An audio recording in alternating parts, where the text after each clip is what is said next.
Israel Lebanon സംഘർഷം, അതായത് പ്രധാനമായും ഹിസ്ബുള്ള ഇസ്രയേൽ സംഘർഷം സംബന്ധിച്ച് കുറേയേറെ ഡെവലപ്മെൻറ്റ്സ് ഉണ്ടായിട്ടുണ്ട്.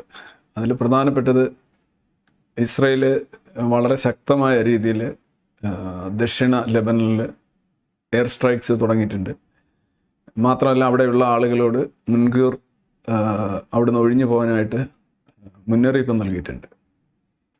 മാത്രമല്ല ഈ ദക്ഷിണ ലെബനനിൽ, അതായത് ഹിസ്ബുള്ള സ്ട്രോങ് ഹോൾഡ്സ് എന്ന് പറയാവുന്ന ദക്ഷിണ ലെബനനിൽ അവരുടെ റോക്കറ്റ് ലോഞ്ചേഴ്സ്, അതാണ് പ്രധാനപ്പെട്ട ഐറ്റം. റോക്കറ്റുകളും മിസൈലുകളൊക്കെ കൊണ്ടുവന്ന് ലോഞ്ച് ചെയ്യാൻ സഹായിക്കുന്ന പാഡുകൾ, അതുപോലെ തന്നെ ലോഞ്ചർ എന്ന് പറയുന്ന ഉപകരണം, അതിൻ്റെ വെഹിക്കിൾസ്, ഇതൊക്കെ പല ബിൽഡിങ്ങുകളിൽ ഒളിച്ചു വെച്ചിരിക്കുന്നത് സംബന്ധിച്ചൊരു അനിമേഷൻ വീഡിയോ ഇന്ന് IDF പുറത്തിറക്കുണ്ടായി. അപ്പം അതിൽ നിന്ന് അവർ പറയാൻ ശ്രമിക്കുന്ന ഇതാണ്: പല ബിൽഡിങ്ങുകളിലും, പ്രത്യേകിച്ച് ഇസ്രായേലിൻ്റെ അതിർത്തിയോട് ചേർന്നിട്ടുള്ള ദക്ഷിണ ലെബനനിലെ പല ബിൽഡിങ്ങുകളിലും വൻതോതിൽ റോക്കറ്റ് ലോഞ്ചേഴ്സ് കൊണ്ടുവച്ചിട്ടുണ്ട്. അപ്പം 100 കണക്കിന് റോക്കറ്റ് ലോഞ്ചേഴ്സ് ഇവർ ഇതിനകത്ത് നശിപ്പിച്ചിട്ടുണ്ട്. ഇനിയും 1000-ലധികം റോക്കറ്റ് ലോഞ്ചേഴ്സ് ഉണ്ട് എന്നാണ് പറയപ്പെടുന്നത്. കോൺഫ്ലിക്റ്റിംഗ് ആയിട്ടുള്ള കണക്കുകളുണ്ട് എങ്കിലും. അപ്പം റോക്കറ്റ് ലോഞ്ചേഴ്സ് ഉള്ളത് കൊണ്ട് എന്താണ് IDF ഉദ്ദേശിക്കുന്നതെന്ന് വളരെ വ്യക്തമാണ്. ആ കെട്ടിടങ്ങൾ നശിപ്പിക്കപ്പെടും.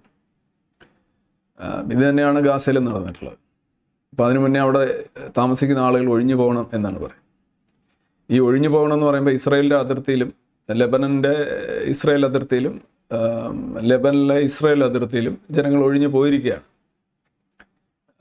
ഇന്നലെ തന്നെ 100 റോക്കറ്റുകളാണ് ഹിസ്ബുള്ള ഇങ്ങോട്ട് വിട്ടത്. ആ 100 റോക്കറ്റിൽ 2 റോക്കറ്റ് ശരിക്കും കാറുകളുടെ മേളിൽ വന്ന് വീഴുന്ന ലൈവ് വീഡിയോ നമ്മൾ കാണുകയുണ്ടായി, ഇസ്രായേലിൽ തന്നെ. അവിടെ നിന്നൊക്കെ ജനങ്ങളെ പണ്ടേ ഒഴിപ്പിച്ച് ഹോട്ടലുകളിലും മറ്റ് ക്യാമ്പുകളിലും വീടുകളിലും ഒക്കെ താമസിപ്പിക്കുന്നത് കൊണ്ട്, സ്വന്തം ജനതയെ അവർ ടേക്ക് കെയർ ചെയ്യുന്നത് കൊണ്ട് ആളപായം ഉണ്ടാകുന്നില്ല എന്നുള്ളതാണ്.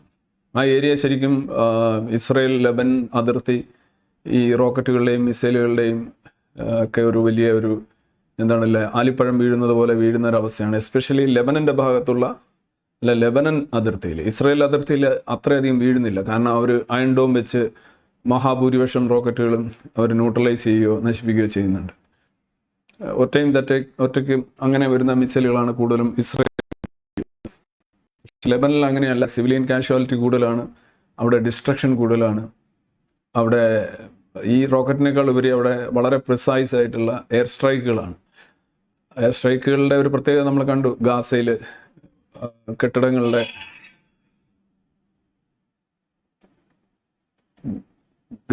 കെട്ടിടങ്ങളുടെ പതനം കുതിര മറിയുന്നത് പോലെയാണ്. വലിയ വലിയ കെട്ടിടങ്ങളൊക്കെ മറി. അപ്പോൾ അങ്ങനെ ഒരു ആക്രമണം പണ്ട് ഒരു 6 മാസത്തിന് മുന്നേ യോ ഗാലന്റ് ഇതേ കാര്യം പറഞ്ഞതാണ്. Will bomb back to the medieval ages എന്നുള്ള ആ ഒരു വാചകം, മധ്യയുഗത്തേക്ക് അല്ലെങ്കിൽ ശിലായുഗത്തിലേക്ക് ലെബനെ പറഞ്ഞയക്കും എന്നുള്ളൊരു വാചകം. ആ വാചകത്തിൻ്റെ അർത്ഥസാധ്യതകളാണ് ഇപ്പോൾ ലോകം തേടുന്നത്. കാരണം ഈ ഹിസ്ബുള്ള എന്ന് പറയുന്ന സംഘം, നമ്മുടെ ലൈവിൻ്റെ ഒരു ടൈറ്റിൽ എന്ന് പറയുന്നത് ഹമാസിൻ്റെ ചേട്ടൻ എന്നുള്ളതാണ്. ഹമാസിൻ്റെ ചേട്ടൻ ഇൻ ദ സെൻസ് ദാറ്റ് പ്രായത്തിൽ ചേട്ടൻ തന്നെയാണ്. 1982-ലാണ് ഹിസ്ബുള്ള വരുന്നത്. 87-ലാണ് ഹമാസ് വരുന്നത്. 82-ൽ ഹിസ്ബുള്ള വരുന്നു. ഹിസ്ബുള്ളയുടെ സ്വഭാവവും ഹമാസിൻ്റെ സ്വഭാവവും ഒന്ന് നോക്കുകയാണെന്നുണ്ടെങ്കിൽ ഒരുപാട് താരതമ്യങ്ങളുണ്ട്, അതുപോലെ തന്നെ വ്യത്യാസങ്ങളുണ്ട്. ആദ്യത്തെ വ്യത്യാസം ഇതാണ്: ഹിസ്ബുള്ള ഒരിക്കലും ലെബനൻ ഭരിച്ചിട്ടില്ല. പക്ഷേ ഹമാസ് 2007 മുതൽ ഗാസ ഭരിക്കുകയായിരുന്നു. അവരുടെ ഗവൺമെൻറ് തന്നെയായിരുന്നു. അവർ ഫത്തേ എന്ന് പറയുന്ന വെസ്റ്റ് ബാങ്കിൽ അധീന പ്രദേശങ്ങൾ, പാലസ്തീൻ അതോറിറ്റിയിൽ കൂടുതൽ സ്വാധീനമുള്ള ഫത്ത, അവരെ നേരിയ ഭൂരിപക്ഷത്തിൽ ഗാസയിൽ പരാജയപ്പെടുത്തിയതിന് ശേഷം ഒരു കോalition ഗവൺമെൻറ്റിൻ്റെ മുഴുവൻ സാധ്യതകളും നശിപ്പിച്ചുകൊണ്ട് ഏകപക്ഷീയമായി അവരെ ഉന്മൂലനം ചെയ്തുകൊണ്ടാണ് ഗാസയിൽ ഹമാസ് അധികാരം ഉറപ്പിക്കുന്നത്. അങ്ങനെ ഒരു ഭാഗ്യം അല്ലെ അങ്ങനെ ഒരു അവസരം ഹിസ്ബുള്ളയ്ക്ക് ലെബനിൽ കിട്ടിയിട്ടില്ല. ലെബനൻ്റെ കാര്യം ഞാൻ കഴിഞ്ഞ പ്രാവശ്യം പറഞ്ഞു. ഒരു 10,000 സ്ക്വയർ കിലോമീറ്റർ ഏരിയ ഉണ്ട് ഗാസയുടെ. 360 അല്ലെങ്കിൽ 350-360 സ്ക്വയർ കിലോമീറ്ററേ ഉള്ളൂ. അപ്പം തന്നെ വലിപ്പത്തിൻ്റെ കാര്യത്തിൽ വലിയ വ്യത്യാസമുണ്ട് എന്നറിയാം.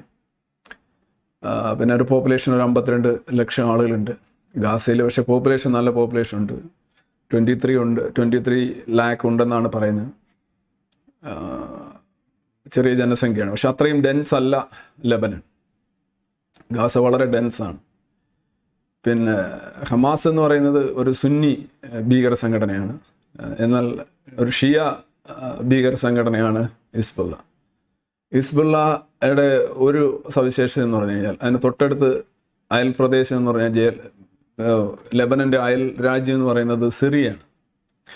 സിറിയ എന്ന് പറയുന്ന ഒരു സർപ്പക്കൂട് പോലെയാണ്. എന്താണ് അവിടെ നടക്കുന്നത് എന്നുള്ളത്, ഏതൊക്കെ ശക്തികളാണ്, മിക്കവാറും എല്ലാവരുടെ കയ്യിലും ആയുധങ്ങളുണ്ട്. സിവിൽ വാറിന് പേര് കേട്ട 2 രാജ്യങ്ങളാണ് ഈ ലെബനനും സിറിയയും. ലെബനനിലെ സിവിൽ വാർ അവസാനിക്കുന്ന സമയമാണ് ശരിക്കും അവരുടെ ജീവിതം തുടങ്ങുന്നത്. ഒരു സിവിൽ വാറിൽ നിന്ന് മറ്റൊരു സിവിൽ വാറിലേക്ക് പോവുകയും പരസ്പരം സംഘർഷങ്ങളും നടത്തുകയും ചെയ്യുന്ന ഫോഴ്സുകളാണ്. പ്രത്യേകിച്ച് അവിടുത്തെ ജനാധിപത്യം എന്ന് പറയുന്നത് തന്നെ വളരെ മിസറബിളാണ്. അതിനെക്കുറിച്ച് നമ്മൾ കുറേ സംസാരിച്ചിട്ടുള്ളതാണ്. അവിടുത്തെ സുന്നി, ഷിയ, മാരനൈറ്റ് ക്രിസ്ത്യൻസ്, അതർ ക്രിസ്ത്യൻസ്, അവരെ വീതം വെപ്പും അവരുടെ സായുധ സംഘങ്ങളും ഒക്കെ ലെബനിൽ നടന്നിട്ടുള്ള പോരാട്ടങ്ങൾ. അതിൽ അവസാനം അവശേഷിച്ച ഒരേ ഒരു സംഘടന എന്ന് പറയുന്നത് ഹിസ്ബുള്ളയാണ്. ഹിസ്ബുള്ളയ്ക്ക് ഇറാൻ്റെ സപ്പോർട്ടുണ്ട്. പിന്നെ അൺലൈക്ക് ഗാസയിലെ ഹമാസിന് അവരൊരു തുരുത്ത് പോലെ ഒറ്റപ്പെട്ടവരാണ്. അവർക്ക് കടൽ മാത്രമേ ഉള്ളൂ. ഇപ്പുറത്ത് ഇസ്രയേലാണ്. ഇസ്രയേലിന് പിന്നെ ഉള്ളത് സമീപത്തുള്ളത് ഈജിപ്റ്റാണ്, സൈനായ് ഡെസേർട്ട് എന്ന് പറയുന്നത്. പക്ഷേ ഈജിപ്തിനും ഗാസയ്ക്ക് ഇടയ്ക്കുള്ള ആ പ്രദേശം, അതിനാണ് ഫിലഡൽഫി കോറിഡോർ എന്ന് പറയുന്നത്. ആ ഒരു സ്ഥലം ഇപ്പോൾ ഇസ്രയേലിൻ്റെ കയ്യിലാണ്. പണ്ട് ഇസ്രയേലിൻ്റെ കയ്യിലായിരുന്നു. പിന്നെയുള്ള കടലിൽ നല്ല തോതിൽ ഇസ്രയേലിൻ്റെ സർവൈലൻസ് ഉണ്ട്. ഇപ്പുറത്ത് ഇസ്രയേലാണ്. അപ്പോൾ ഗാസ ഒറ്റപ്പെട്ട ഒരു തുരുത്താണ്. അപ്പം അവർക്ക് ആയുധങ്ങൾ കിട്ടിക്കൊണ്ടിരുന്നത് ഈ ഈജിപ്ഷ്യൻ വഴിയുള്ള ടണലുകളിലൂടെയും മറ്റുമൊക്കെയാണ്. അവർ കള്ളക്കടത്തുമൊക്കെ നടത്തിക്കൊണ്ട് വളരെ കഷ്ടപ്പെട്ടാണ് ഇത്രയധികം സമ്പാദിച്ചുകൊണ്ടിരുന്നത്. പക്ഷേ ഈ ടണലുകളിലൂടെ വൻതോതിലുള്ള സംഗതികൾ വരുന്നുണ്ടായിരുന്നു. സിമെൻറ്റ് തൊട്ട് റോക്കറ്റൊക്കെ നിർമ്മിക്കാനായിട്ടുള്ള മെറ്റീരിയലുകൾ വരെ. പക്ഷേ അതല്ല ഹിസ്ബുള്ളയുടെ കാര്യം. ഹിസ്ബുള്ളയ്ക്ക് ഡയറക്റ്റായിട്ട് തന്നെ ഇറാഖ് വഴിയും സിറിയ വഴിയും ഈവൻ ടർക്കി വഴിയും ഒക്കെ ആയുധങ്ങൾ എത്തിക്കാൻ ഇറാൻ ഉൾപ്പെടെയുള്ള രാജ്യങ്ങൾക്ക് കഴിയും. ഇവർക്ക് അങ്ങോട്ട് പോയി കാര്യങ്ങൾ ചെയ്യാനും കഴിയും. ഒരു ഇൻ്റർനാഷണൽ പ്ലെയർ എന്ന നിലയിൽ നോക്കുകയാണെങ്കിൽ ഹിസ്ബുള്ളയാണ് കൂടുതൽ അതായത് ലെബനന് പുറത്ത്, സ്വന്തം രാജ്യത്തിന് പുറത്ത് പോയി ഫൈറ്റ് ചെയ്യുന്നത് ഹിസ്ബുള്ളയാണ്. ഹമാസ് പോയിട്ടുണ്ട്. ഹമാസ് സിറിയൻ സിവിൽ വാറിൽ പങ്കെടുത്തിട്ടുണ്ട്. പക്ഷേ ഇറാൻ്റെ എതിർവശത്താണ് അവർ പങ്കെടുത്തത്. പക്ഷേ ഇറാനൊപ്പമായിരുന്നു ഹിസ്ബുള്ള. ഹിസ്ബുള്ളയ്ക്ക് പുറത്തു നിന്ന് ആളുകളെ ആകർഷിക്കാനും കഴിയും എന്നുള്ളത് ഒരു പ്രത്യേകതയാണ്. ഹമാസിന് ഇപ്പോൾ അവരുടെ യാഹിയ സിൻവറിന് പോലും പുറത്തിറങ്ങാൻ കഴിയാത്ത അവസ്ഥയാണ്. ആർക്കെങ്കിലും അവരെ സഹായിക്കാൻ കഴിയുന്നുണ്ടോ എന്ന് ചോദിച്ചാൽ അതുമില്ല. ഇപ്പം ഞാൻ ഇന്ന് ഈ ലൈവ് ചെയ്യുന്നതിന് മുമ്പ് എന്നോട് ചില ആളുകളൊക്കെ മെസ്സേജ് ചോദിച്ചു, യാഹിയ സിൻവർ കൊല്ലപ്പെട്ടു എന്ന് പറയുന്നത് ശരിയാണോ? അങ്ങനെ ഒരു വാർത്തകൾ പലരും ഇങ്ങനെ ചെയ്യുന്നുണ്ട്. ഇത് മുഹമ്മദ് ദെയ്ഫിൻ്റെ കാര്യത്തിലും പലതവണ കൊല്ലപ്പെട്ടു എന്നൊരു വാർത്ത വരികയും ഇസ്രായേൽ കൺഫേം ചെയ്യുന്നില്ല. ഇസ്രായേൽ കൺഫേം ചെയ്തെങ്കിലേ നമുക്കൊരു വാർത്ത ശരിയാണെന്ന് പറയാൻ കഴിയും. ഇസ്രായേൽ തന്നെ പറയുന്നത് അയാൾ കാണുന്നില്ല, കുറേ നാളായിട്ട് പുറത്തും കാണുന്നില്ല. പുറത്ത് കാണാതെ വരുമ്പോൾ ഇൻകോഗ്നിറ്റോ ആകുമ്പോൾ പ്രധാനമായിട്ടും ഉണ്ടാകുന്ന ഒരു ഊഹം, ഒരു സ്പെക്കുലേഷനാണ് ആൾ തീർന്നിട്ടുണ്ടാവുക എന്നുള്ളത്. അത് പലതും ശരിയായിട്ടുണ്ട് എന്ന് വെച്ച് സിൻവറിൻ്റെ കാര്യത്തിൽ ആക്ച്വലി ഇപ്പോൾ ഒരു സ്പെക്കുലേഷൻ മാത്രമാണ്. അതിനകത്ത് യാതൊരുവിധ ആധികാരികതയും ഇസ്രായേൽ പോലും കൽപ്പിക്കുന്നില്ല. ഇത് ഈ യുദ്ധത്തിൻ്റെ നിങ്ങൾക്കറിയാം, യുദ്ധം തുടങ്ങി 2ാമത്തെ ആഴ്ചയിൽ തന്നെ സിൻവർ അറസ്റ്റിലായി എന്നുള്ള ഒരു രീതിയിൽ വന്നിരുന്നു. പിന്നെ അദ്ദേഹം ഒരു ടണലിലൂടെ കടന്നു പോകുന്ന ഒരു രീതി വന്നിരുന്നു, അദ്ദേഹത്തിൻ്റെ ഫാമിലി എല്ലാം കൂടെ. അപ്പം അതുകൊണ്ട് അതിനകത്ത് പ്രത്യേകിച്ച് ഇസ്രായേൽ അത് ഐഡിയ കൺഫേം ചെയ്യുന്നവർ അതിനെക്കുറിച്ചൊന്നും പറയാൻ കഴിയില്ല. ഞാനിത് സന്ദർഭവശാൽ പറഞ്ഞു എന്നേ ഉള്ളൂ. ഞാൻ സൂചിപ്പിച്ച കാര്യം ഇതാണ്, ഇസ്രായേലിൻ്റെ ഈ ഹമാസിൻ്റെ അവശേഷിക്കുന്ന നേതാക്കൾക്കൊന്നും തന്നെ ഗാസയിൽ നിന്ന് രക്ഷപ്പെടാൻ സാധിക്കില്ല, ബിക്കോസ് ചുറ്റും ഇസ്രായേലാണ്. പക്ഷെ അങ്ങനെയല്ല ഹിസ്ബുള്ളയുടെ അവസ്ഥ. പിന്നെ ഹമാസും ഹിസ്ബുള്ളയും ചേട്ടന്മാരാകുന്നത് ഈ പ്രായത്തിൽ മാത്രമല്ല, ഇവരുടെ അംഗബലം ഹസൻ നസറുള്ള പറയുന്നത് ഹിസ്ബുള്ളയ്ക്ക് 1,00,000 അംഗങ്ങളുണ്ടെന്നാണ്, സൈനികരുണ്ടെന്നുള്ളതാണ്. വാചകം വഴിയായിരിക്കാം, കാരണം ഹിസ്ബുള്ളയുടെ റോക്കറ്റ് മിസൈൽ ശേഖരത്തിൽ ഏതാണ്ട് 1,50,000 ഉണ്ട് എന്നാണ് അത് ഇസ്രായേൽ പറയുന്നു എന്നാണ് ചില കേന്ദ്രങ്ങൾ പറയുന്നത്. പക്ഷേ അത് ഹിസ്ബുള്ളയുടെ അവകാശവാദമാണെന്നാണ് ഞാൻ പലയിടത്തും വായിച്ചത്. 1,50,000 എന്ന് വെച്ച് കഴിഞ്ഞാൽ 1,000 എണ്ണം വെച്ച് വിടുകയാണെങ്കിൽ തന്നെ 150 ദിവസം ഇടാനുള്ള സാധനം അവരിൽ ഉണ്ട് എന്നാണ്.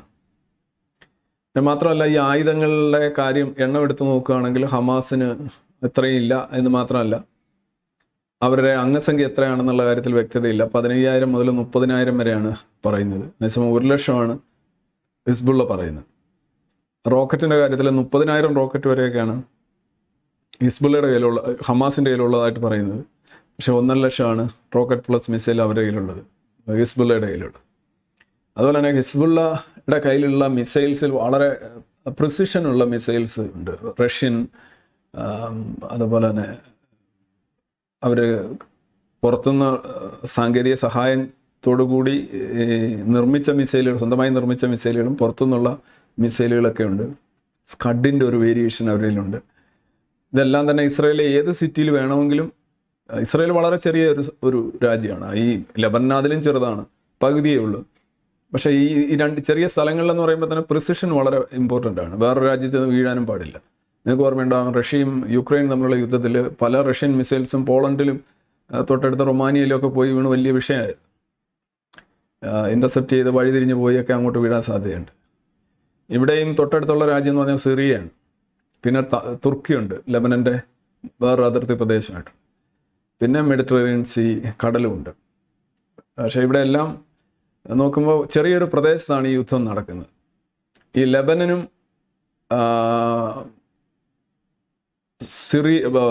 ഇസ്രയേലും കൂടി ചേർന്നാൽ എല്ലാം കേരളത്തെക്കാൾ ചെറുതാണ്. അതായത് ഇസ്രയേലും ലെബനനും കൂടി ചേർന്നാൽ പോലും കേരളത്തെക്കാൾ ചെറിയ ഒരു ഭൂപ്രദേശമാണ്. അപ്പോൾ അതിനിടയ്ക്ക് നടക്കുന്ന ഇതൊക്കെ നോക്കിയാൽ മതി. കോഴിക്കോട് വരെ വരും, അത്രേ ഉള്ളൂ, തിരുവനന്തപുരം മുതൽ. അപ്പം ഈ ആയുധബലം, പിന്നെ വളരെ രസകരമായൊരു കാര്യം, നമുക്കറിയാം ഹമാസ് മുസ്ലിം ബ്രദർഹുഡിൻ്റെ ഒരു ഓപ്ഷൂട്ടാണ്, അല്ലെങ്കിൽ അവരുടെ ഒരു ആശയങ്ങളുമായിട്ടാണ് ബന്ധപ്പെട്ട് കിടക്കുന്നത്. ഇസ്ലാം ബേസിക്കലി പൊളിറ്റിക്കലാണ്. അത് ഷിയ ഇസ്ലാം ആയാലും കൊള്ളാം, സുന്നി ഇസ്ലാം ആയാലും കൊള്ളാം. ഷിയ ഇസ്ലാമിൻ്റെ പൊളിറ്റിക്കൽ ഒരു കൾമിനേഷനാണ് നമുക്ക് കാണാൻ കഴിയുന്നത് ഇറാനിൽ കഴിയുന്നത്. 1979 ഇറാനിയൻ റവല്യൂഷൻ, സോക്കോൾഡ്, അതാണ് വിപ്ലവം. ആ വിപ്ലവത്തിലെ നമ്മൾ കാണുന്നത് ഒരു ഷിയ നേതൃത്വം രാജ്യത്തിന് ഭരണം, മത നേതൃത്വം രാജ്യത്തിന് ഭരണം ഏറ്റെടുക്കുന്നതാണ്. പിന്നെ ബാക്കി പ്രസിഡന്റും പ്രധാനമന്ത്രിയും എല്ലാം പിന്നെ അവരുടെ കീഴിലേ വരും. ഇത് തന്നെയാണ് മുസ്ലിം ബ്രദർഹുഡ് അവസാനം വരെ അവർ പറഞ്ഞുകൊണ്ടിരുന്നതും. അതിനാൽ പ്രചോദിതമായൊരു സംഘടനയാണ് ഹമാസ്. ഈ PLOയ്ക്ക് അല്ലെങ്കിൽ അതിൻ്റെ പിൻഗാമിയായിട്ടുള്ള ഫത്തായ്ക്ക് വേണ്ടത്ര മിലിറ്റൻ്റ്, അതായത് തീവ്രവാദത്തിന് ശക്തി പോരാ എന്ന് പറഞ്ഞുകൊണ്ടാണ് ഹമാസ് രംഗത്ത് വരുന്നത്. ഇവർ രണ്ടുപേരും രണ്ട് കാര്യത്തിൽ സമാനതയുണ്ട്. ഒന്ന്, രണ്ടുപേരും ഇസ്രായേലിൻ്റെ ഡിസ്ട്രക്ഷൻ പരസ്യമായിട്ട് ഒരു ടാർഗറ്റായിട്ട് പ്രഖ്യാപിച്ചവരാണ്.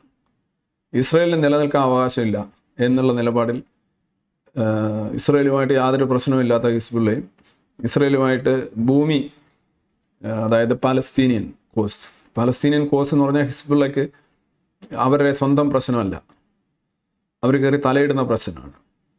അത് ഉമ്മത്ത് അല്ലെങ്കിൽ ഇസ്ലാമിക ഒരു ഇമ്പീരിയൽ അല്ലെന്നുണ്ടെങ്കിൽ എന്താണ് ഇസ്ലാമിസ്റ്റ് ഐഡിയോളജിയുടെ ഭാഗമായിട്ട് മതവികാരം, അതാണ് ശരിക്കും ഹിസ്ബുള്ള ചെയ്യുന്നത്. മാത്രമല്ല ഇറാൻ്റെ ഒരു അധിനിവേശം, മറ്റ് രാജ്യങ്ങളെ അധീനതയിലാക്കാനായിട്ടുള്ള ശ്രമം, അല്ലെന്നുണ്ടെങ്കിൽ ഗൾഫ് രാജ്യങ്ങൾക്കിടയിൽ ഒരു എന്താ പറയുക മാസ്റ്റർ കളിക്കാനുള്ള ശ്രമം, സൗദിയെ ഒന്ന് ഇടിച്ചു താഴ്ത്താനുള്ള ശ്രമം. ഇതിൻ്റെയൊക്കെ ഭാഗമായിട്ടാണ് ഈ വളരെ വിചിത്രം എന്ന് പറയാവുന്ന ഹമാസ് ഇറാൻ ബന്ധം വരുന്നത്.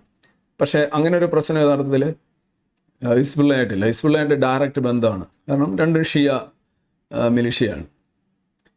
പക്ഷേ മുസ്ലിം ബ്രദർഹുഡിൻ്റെ ഈ രാഷ്ട്രീയ രൂപം അത് തന്നെയാണ് ശരിക്കും ഇറാനിലും ഈ ഹിസ്ബുള്ളയിലും നമുക്ക് കാണാൻ കഴിയും. അതായത് രാഷ്ട്രീയത്തിൽ ഇടപെടുക, അധികാരം നേടുക, ഒരു രാഷ്ട്രീയ പാർട്ടി പോലെ ഒരു സംഗതി ഉണ്ടാവുക, ഒരു പാരാമിലിറ്ററി ഫോഴ്സ് പോലെ വേറൊരു സംഗതി ഉണ്ടാവുക, പിന്നെ ശരിക്കും ഒരു സൈനിക വിഭാഗം, ഈ മൂന്നെണ്ണം, പിന്നെ അതിൻ്റെ ഇടയ്ക്ക് സർവത്ര ചാരിറ്റി പരിപാടികൾ, ആശുപത്രികൾ കെട്ടുക, വെൽഫെയർ സ്കീമുകൾ നടത്തുക, പോഷകാഹാരം, കുട്ടികളുടെ വിദ്യാഭ്യാസം, ഇങ്ങനെ വേണ്ട അതായത് സാധാരണ രാഷ്ട്രീയ പാർട്ടികൾ ഇപ്പോൾ പൊതിച്ചോറ് ഉൾപ്പെടെയുള്ള കാര്യങ്ങൾ വേണമെങ്കിൽ പറയാം.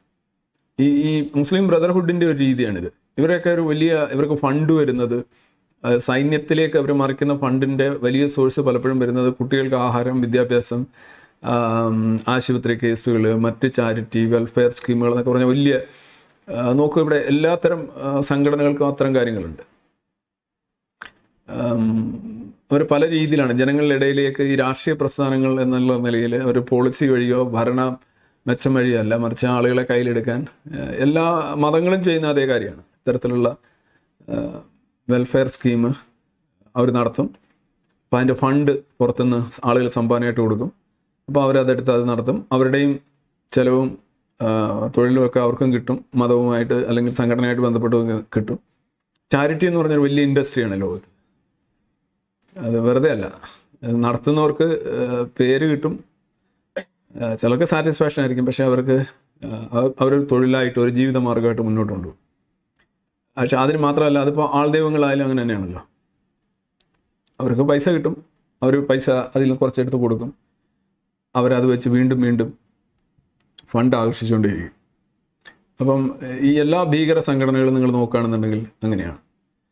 ഹമാസും ഹിസ്ബുള്ളയും ചെയ്യുന്ന വേറൊരു കാര്യം, അതിലും വലിയ സമാനതയുണ്ട്. അതായത് ഈ രക്തസാക്ഷികളെ അല്ലെ അവർക്ക് വേണ്ടി പോരാടുന്നവരെ സംരക്ഷിക്കുക, അവരുടെ ഫാമിലിയുടെ സംരക്ഷണം ഏറ്റെടുക്കുക, അവരുടെ വിദ്യാഭ്യാസം, മറ്റ് ചെലവുകൾ, പെൻഷൻ പോലെ അത് വെസ്റ്റ് ബാങ്കിൽ കൊടുക്കുന്നുണ്ട്, ഗാസയിൽ കൊടുക്കുന്നുണ്ട്, ലെബനിലും കൊടുക്കുന്നുണ്ട്.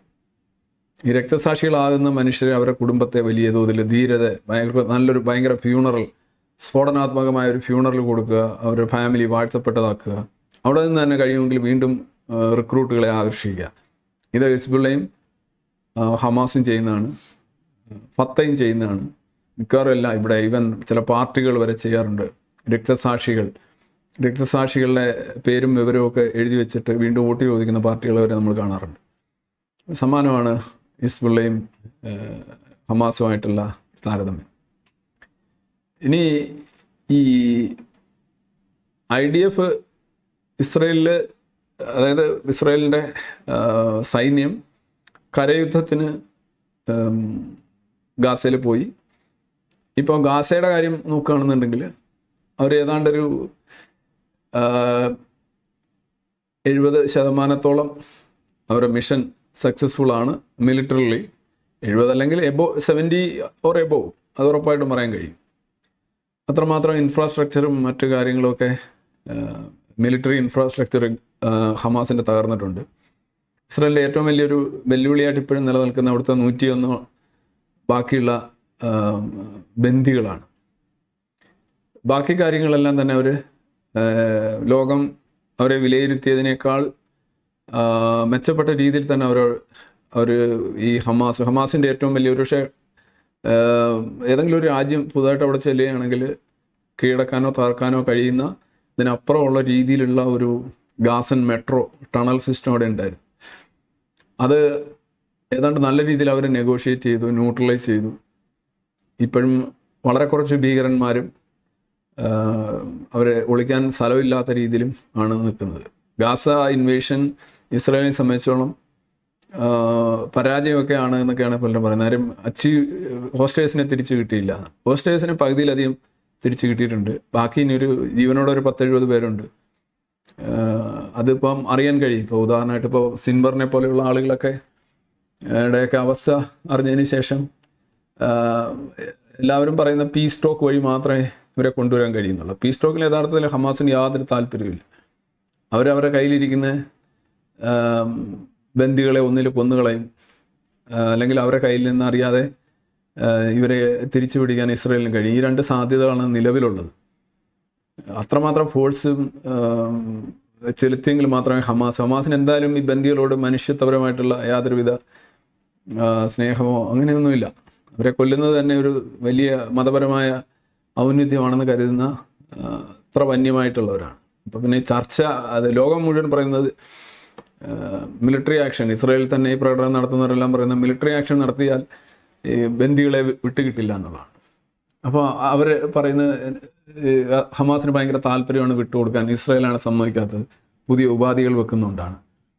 അവർ കരുതുന്നത് എന്താണ്, വളരെ സിവിലൈസ്ഡായിട്ടുള്ള, വളരെ മാന്യമായി അങ്ങോട്ടും ഇങ്ങോട്ടും സംസാരിക്കുന്ന, എന്നാൽ ബന്ദികളോട് യാതൊരു ദേഷ്യവും ഇല്ലാത്ത എന്തോ ഒരു സോഫ്റ്റ് ആയിട്ടുള്ള മനുഷ്യരാണ് ഈ ഹമാസ് എന്നുള്ള രീതിയിലാണ് ഇവർ ഇസ്രായേലിൻ്റെ മേലിൽ സമ്മർദ്ദം ചെലുത്തുന്നത്. വിട്ടുവീഴ്ച ചെയ്യും. ഈവൻ ആ ഹമാസ് അടുത്തെത്തിയപ്പോൾ ഈ 6 ബന്ദികളെ തലയ്ക്ക് പുറകിൽ നിന്ന് വെടിവെച്ച് കൊന്ന ആ ജഡം അവിടെ ഇട്ടിട്ട് പോയ അതിനെക്കുറിച്ച് ഒരു ആളും ഇസ്രായേലിൽ സംസാരിക്കുന്നില്ല എന്നുള്ളതാണ് ഏറ്റവും രസകരം. അവരെപ്പോഴും പറയുന്നത് ഇസ്രായേൽ അവിടെ ചെല്ലണം. അപ്പോൾ ഈ ടണൽ ഭയങ്കര ഒരു അവിശ്വസനീയമായ കാര്യമായിട്ട് ലോകം മുഴുവൻ വിലയിരുത്തി. പക്ഷേ ഹമാസിൻ്റെ ചേട്ടനാണ് ഹിസ്ബുള്ളയുടെ ടണൽ ഇതൊന്നുമല്ല. ഇതിനേക്കാൾ ഭീകരമാണ് ഹിസ്ബുള്ളയുടെ ടണൽ. അവർ ആ ടണൽ നിർമ്മിച്ചിട്ടുള്ളത് പല കമ്പനികളാണ്, ഷിയ കമ്പനികളുണ്ട്. അവർ ഈ അഗ്രികൾച്ചർ, അതുപോലെ തന്നെ എൻജിനീയറിങ്, ഇറിഗേഷൻ പോലെയുള്ള പ്രോജക്റ്റുകളൊക്കെ ഏറ്റെടുത്ത് നടത്തുന്ന കമ്പനികളാണ്. ഈ കമ്പനികൾ ശരിക്കും എന്താ ചെയ്യുന്നതെന്ന് വെച്ച് കഴിഞ്ഞാൽ, അവർ ഈ പദ്ധതികളുടെ കൂടെ തന്നെ സിമെൻറ്റും കമ്പിയും എല്ലാം വെച്ച് വളരെ ഭീകരമായിട്ട് ഈ ടണലിലും കൺസ്ട്രക്റ്റ് ചെയ്യുകയാണ്. ഈ ടണൽ ഹമാസ് ഒളിച്ചാണ് കൺസ്ട്രക്റ്റ് ചെയ്തെങ്കിൽ സിമെൻ്റൊക്കെ അതായത് ഗാസയിലേക്ക് എത്തുന്ന മനുഷ്യാവകാശപരമായ സംഭാവനകൾ ഒക്കെ വകമാറ്റിയാണ് അവർ ഈ ടണലുകൾ നിർമ്മിച്ചെങ്കിൽ ലെബനിൽ അങ്ങനൊരു വിഷയമില്ല. ലെബനിൽ ഹിസ്ബുള്ളയ്ക്ക് ഒരു വീരപരിവേഷം ഉണ്ട്. കാരണം 1985 മുതൽ 2000 വരെ നീണ്ട അവരെ ഒരു സിവിൽ വാറിൻ്റെ അവസാനം ഇസ്രായേൽ അവിടെ വിട്ടുപോകുന്നുണ്ട്. അതിനൊക്കെ ഒരു കാരണമായിട്ട് ഹിസ്ബുള്ള സ്വയം പ്രഖ്യാപിക്കുന്നുണ്ട്. പിന്നെ 2006 ഒക്കുപ്പേഷൻ, മിലിറ്ററി ആക്ടിവിറ്റീസ് വീണ്ടും നടക്കുന്ന 2006. ആ 2006ലെയും 2000ലെയും ആക്ടിവിറ്റികളിൽ, അല്ലെന്നുണ്ടെങ്കിൽ ആ സ്കിർമിഷുകളിൽ, കോൺഫ്ലിക്റ്റുകളിൽ ഇസ്രായേലിനെ സ്റ്റോപ്പ് ചെയ്യുന്നതിലോ അല്ലെങ്കിൽ ഉദ്ദേശിച്ച ലക്ഷ്യം നേടുന്നതിൽ നിന്ന് അവരെ തടയുന്നതിൽ ഹിസ്ബുള്ള വിജയിച്ചു എന്നുള്ളതാണ് അവരുടെ അവകാശവാദം. അതിൽ 2006 തന്നെ നോക്കുകയാണെന്നുണ്ടെങ്കിൽ ഇൻ കമ്പാരിസൺ വിത്ത് ഹമാസ് നോക്കുകയാണെങ്കിൽ ഹമാസിനേക്കാൾ കൂടുതൽ ഇസ്രായേലുമായിട്ട് ഏറ്റുമുട്ടിയുള്ള പരിചയം, എക്സ്പീരിയൻസ് ഹിസ്ബുള്ളയ്ക്കുണ്ട് എന്നുള്ളത് ആ നിലയിലും അവർ ഹമാസിനേക്കാൾ മുന്നിലാണ് ഇസ്രായേലുമായിട്ടുള്ള ഡീലിംഗ്. ഈ 2006 ഇസ്രായേലിൻ്റെ ഒരു മിസ്ഡ് ഓപ്പർച്യൂണിറ്റി എന്നാണ് പലരും പറയുന്നത്. ഇസ്രായേൽ കുറേ ഈ രണ്ട് കൂട്ടർ ഒരേ രീതിയിലാണ് ചെയ്യുന്നത്. ഹമാസ് ഇവരെ ഇങ്ങോട്ട് വിളിച്ചു വരുത്തുക, എന്നിട്ട് യുദ്ധം തുടങ്ങുക, ഷീൽഡ് ഉപയോഗിക്കുക. ഈ ഷീൽഡ് ഉപയോഗിക്കുന്ന കാര്യത്തിൽ ഹിസ്ബുള്ള യാതൊരുവിധ വ്യത്യാസമില്ല. അത് കാണാൻ പോവാണ് ഇപ്പോൾ. സംഗതിയൊക്കെ ശരിയാണ്, കുറേ ബെറ്റർ എക്വിപ്ഡ് ആയിട്ടുള്ള, മോർ സോഫിസ്റ്റിക്കേറ്റഡ് ഉള്ള ആർമിയാണ് ഹിസ്ബുള്ള. പക്ഷേ ഹ്യൂമൻ ഷീൽഡ് എന്നുള്ള കാര്യത്തിൽ ഇവർ രണ്ടുപേരും വിശ്വസിക്കുന്നുണ്ട്. അത് നന്നായിട്ട് എഫക്റ്റ് ചെയ്യുകയും ചെയ്യുന്നുണ്ട്. ഈ 1200 പേരെ കൊന്ന് 240 253 ബന്ദികളെ പിടിച്ചുകൊണ്ട് വന്ന് IDF ക്ഷണിക്കുകയാണ് ഹമാസ് ചെയ്തതെങ്കിൽ 2023 ഒക്ടോബർ 7 ഇത് തന്നെയാണ് 2006 ഹിസ്ബുള്ള ചെയ്തത്. അതിർത്തി കടന്നു വരിക, 7 പേരെ കൊലപ്പെടുത്തുക, 2 പേരെ ബന്ദികളായിട്ട് പിടിച്ചുകൊണ്ട് പോവുക, ആ ബന്ദികളെ തിരിച്ചു പിടിക്കാനായിട്ട് ഇസ്രായേൽ ചെല്ലുക. ഒരു ചെറിയ ഇതായിരുന്നു. ഇതിൻ്റെ തന്നെ ഇത്രയധികം ഇതുണ്ടായില്ല. പക്ഷേ ഇത് വർക്കബിളാണ്. എന്നിട്ട് യുദ്ധം തുടങ്ങിക്കഴിഞ്ഞാൽ ഉണ്ടാകുന്ന കാഷ്വാലിറ്റികളുടെ എണ്ണം എടുത്തു നോക്കിയിട്ട് വലിയ തോതിൽ ആളുകൾ കൊല്ലപ്പെടുന്നു എന്ന് പറഞ്ഞ് വിലപിച്ച് അന്താരാഷ്ട്ര മീഡിയയിലും UN-ലും അവിടെ ഇവിടെയെല്ലാം തന്നെ ഇസ്രായേലിനെതിരെ ഉള്ള ബഹുജനാഭിപ്രായം, ലോകാഭിപ്രായം ഉയർത്തിയിട്ട് അവരുടെ മേലിൽ പ്രഷർ ഉണ്ടാക്കിയിട്ട് അവരെ കൊണ്ട് എങ്ങനെയെങ്കിലും അവിടെ നിന്ന് തിരിച്ച് ലക്ഷ്യം കാണാതെ അവരെ പുറകോട്ട് വിടുക. ഇത് എക്സാക്ട്ലി 2006 നടന്ന അതേ കാര്യം തന്നെയാണ് 2023 ഗാസൻ ഇസ്രായേലിൻ്റെ ഇൻവേഷൻ. ഉദാഹരണമായിട്ട് നിങ്ങൾ റാഫയുടെ കാലത്തൊന്ന് ആലോചിച്ച് നോക്കുക. റാഫയിൽ ഇസ്രായേൽ പോകണം, ഇൻവേഡ് ചെയ്യണമെന്ന് പറയുമ്പോൾ ഇവിടുത്തെ കേരളത്തിൽ ഉൾപ്പെടെയുള്ള സിനിമാ താരങ്ങളൊക്കെ വിറക്കിയായിരുന്നു, റാഫയെ തൊടാൻ പാടില്ല, എല്ലാ കണ്ണുകളും റാഫയിൽ. ശ്രദ്ധിച്ചിട്ടുണ്ടോ എന്നറിയില്ല. എന്ത് അമേരിക്ക തന്നെ പറഞ്ഞു റാഫേൽ ഒരിക്കലും പോകരുത്. ഇസ്രായേൽ പറഞ്ഞ് റാഫേൽ പോയേ പറ്റൂ. ഈ പ്രാവശ്യം 2006 പോലെയല്ല, ഈ പ്രാവശ്യം ഓരോരോ അന്താരാഷ്ട്ര സമ്മർദ്ദങ്ങൾ, അത് സംബന്ധിച്ചുള്ള പ്രഷർ, അതാണ് ഏറ്റവും വലിയ ഇൻറ്റേർണൽ പ്രഷർ, എക്സ്റ്റേണൽ പ്രഷർ. ഇത് രണ്ടിനും വശംവദമാകാതെ മുന്നോട്ട് പോകാൻ ഇതുവരെ ഇസ്രായേലിന് കഴിഞ്ഞു. ഇസ്രായേലിന് പണ്ട് അങ്ങനെ സാധിക്കുമായിരുന്നില്ല എന്നുള്ളതിൻ്റെ ഒരു തെളിവാണ് 2006 വാർ. കാരണം ഈ ഹ്യൂമൻ കാഷ്വാലിറ്റി, ഹ്യൂമൻ ഷീൽഡ് ഉപയോഗിക്കുന്ന ഏതൊരു terrorist, non state actor, because Lebanon Israel 2006 ചെയ്ത ഒരു പ്രശ്നം എന്ന് പറഞ്ഞു കഴിഞ്ഞാൽ, അവരെ ചിലർ പറയുന്നുണ്ട് ഹിസ്ബുള്ളയാണ് വിജയിച്ചത്. ഹിസ്ബുള്ള വിജയിച്ചതിന് കാരണമായിട്ട് പറയുന്നത് എന്താണ്, ഒരു ഗറില്ല യുദ്ധമുറ, അല്ലെന്നുണ്ടെങ്കിൽ ഒരു നോൺ സ്റ്റേറ്റ് ആർമിയും ഒരു ക്ലാസിക്കൽ ആർമിയും അല്ലെങ്കിൽ ഒരു സ്റ്റേറ്റ് ആർമിയും തമ്മിൽ ഏറ്റുമുട്ടുമ്പോൾ മറ്റൊരു തോക്കാതെ പിടിച്ചു നിന്നാൽ, ഈ റബലുകൾ എന്ന് പറയുന്ന അല്ലെങ്കിൽ ഗറില്ല വാർഫെയർ നടത്തുന്ന അല്ലെങ്കിൽ നോൺ സ്റ്റേറ്റ് ആക്ടേഴ്സ്, അവർ തോക്കാതെ പിടിച്ചു നിന്നാൽ അവരാണ് ജയിച്ചത്. അതാണ്, അതൊരു വൺ വേ ആണ്. അതിപ്പോൾ വിയറ്റ്നാം വാർ പോലെയാണ് പറയുന്നത്. വിയറ്റ്നാം വാറിൽ അമേരിക്ക അവിടെ ചെന്നു, അമേരിക്ക ജയിച്ചില്ല, അമേരിക്ക അവിടെ നിന്ന് പോകേണ്ടി വന്നു, അപ്പോൾ വിയറ്റ്നാം ജയിച്ചു എന്നാണ്. ആക്ച്വലി വിയറ്റ്നാമിന് ഒരിക്കലും അമേരിക്കയെ തോൽപ്പിക്കാൻ സാധിക്കില്ല, കാരണം അത്രയും മിലിറ്ററിയുമായിട്ടുള്ള ഒരു രാജ്യം. ഇപ്പോൾ ലൈക്ക് ഇപ്പോൾ താലിബാൻ്റെ കാര്യം എടുത്ത്, താലിബാന് അമേരിക്ക തോൽപ്പിച്ചു എന്നാണ് അവർ ക്ലെയിം. അവരുടെ ഹിസ്റ്ററി പുസ്തകങ്ങളിലൊക്കെ ഓൾറെഡി എഴുതി വെച്ച് കഴിഞ്ഞു, അമേരിക്ക തോൽപ്പിച്ചു എന്നാണ്. താലിബാൻ ഒരിക്കലും അമേരിക്ക തോൽപ്പിക്കാൻ കഴിയില്ല മിലിറ്ററിലി. പക്ഷേ പല പല കാരണങ്ങൾ കൊണ്ട് അവിടെ ഒരു മാറ്റം ഉണ്ടാക്കാൻ കഴിയാതെ വരുമ്പോൾ അമേരിക്ക അത് ഇട്ടിട്ട് പോകാം, പല കാരണങ്ങൾ കൊണ്ട്. അപ്പോൾ അതിൻ്റെ തോൽവി എന്ന് പറയുക. കാരണം ഒരു ന്യൂക്ലിയർ ജയൻ്റായിട്ടുള്ള അമേരിക്കയ്ക്ക് ഒരു ഗറില്ല ഗ്രൂപ്പിനോടോ അല്ലെന്നുണ്ടെങ്കിൽ ഇതേ കണക്കുള്ള ഒരു റിലീജിയസ് എക്സ്ട്രീമിസ്റ്റ് ഗ്രൂപ്പിനോടോ തോക്കേണ്ട കാര്യമില്ല. പക്ഷേ അവരുടെ ഇൻറ്റേർണലായിട്ട് രാജ്യത്ത് ഇപ്പോൾ വിയറ്റ്നാം യുദ്ധത്തിൻ്റെ കാലഘട്ടത്തിൽ അമേരിക്കയ്ക്ക് ഉള്ളിലുണ്ടായ പ്രശ്നങ്ങൾ അന്ന് ഇന്നത്തെ ഉള്ള പലർക്കും അറിയാനായിട്ടുണ്ടായി. എന്തുമാത്രം യുദ്ധവിരുദ്ധ വികാരം അമേരിക്കയിലുണ്ടായെന്നറിയാം. അമേരിക്കയിൽ ഇത് തന്നെ ഇപ്പോഴും ഇസ്രായേലിലുണ്ടാകുന്നത്. ഇതൊരു സിവിലൈസ്ഡ് ആയിട്ടുള്ള ഒരു ഡെമോക്രാറ്റിക് കൺട്രിയിൽ ആ രാജ്യത്തിനെതിരെ ശബ്ദിക്കാനും അത് പരസ്യമായിട്ട് പറയാനും ആളുകൾ അവിടെ വരുന്നു എന്നുള്ളതാണ് ഈ ജനാധിപത്യ സമൂഹങ്ങളിൽ നടക്കുന്നൊരു കാര്യം. റഷ്യയിൽ അതൊരിക്കലും ഉണ്ടാവില്ല, ഈവൻ ഇന്ത്യയിൽ പോലും ഉണ്ടാവില്ല, even though it's a democracy. Gulf രാജ്യങ്ങളൊന്നും പറയുകയും വേണ്ട.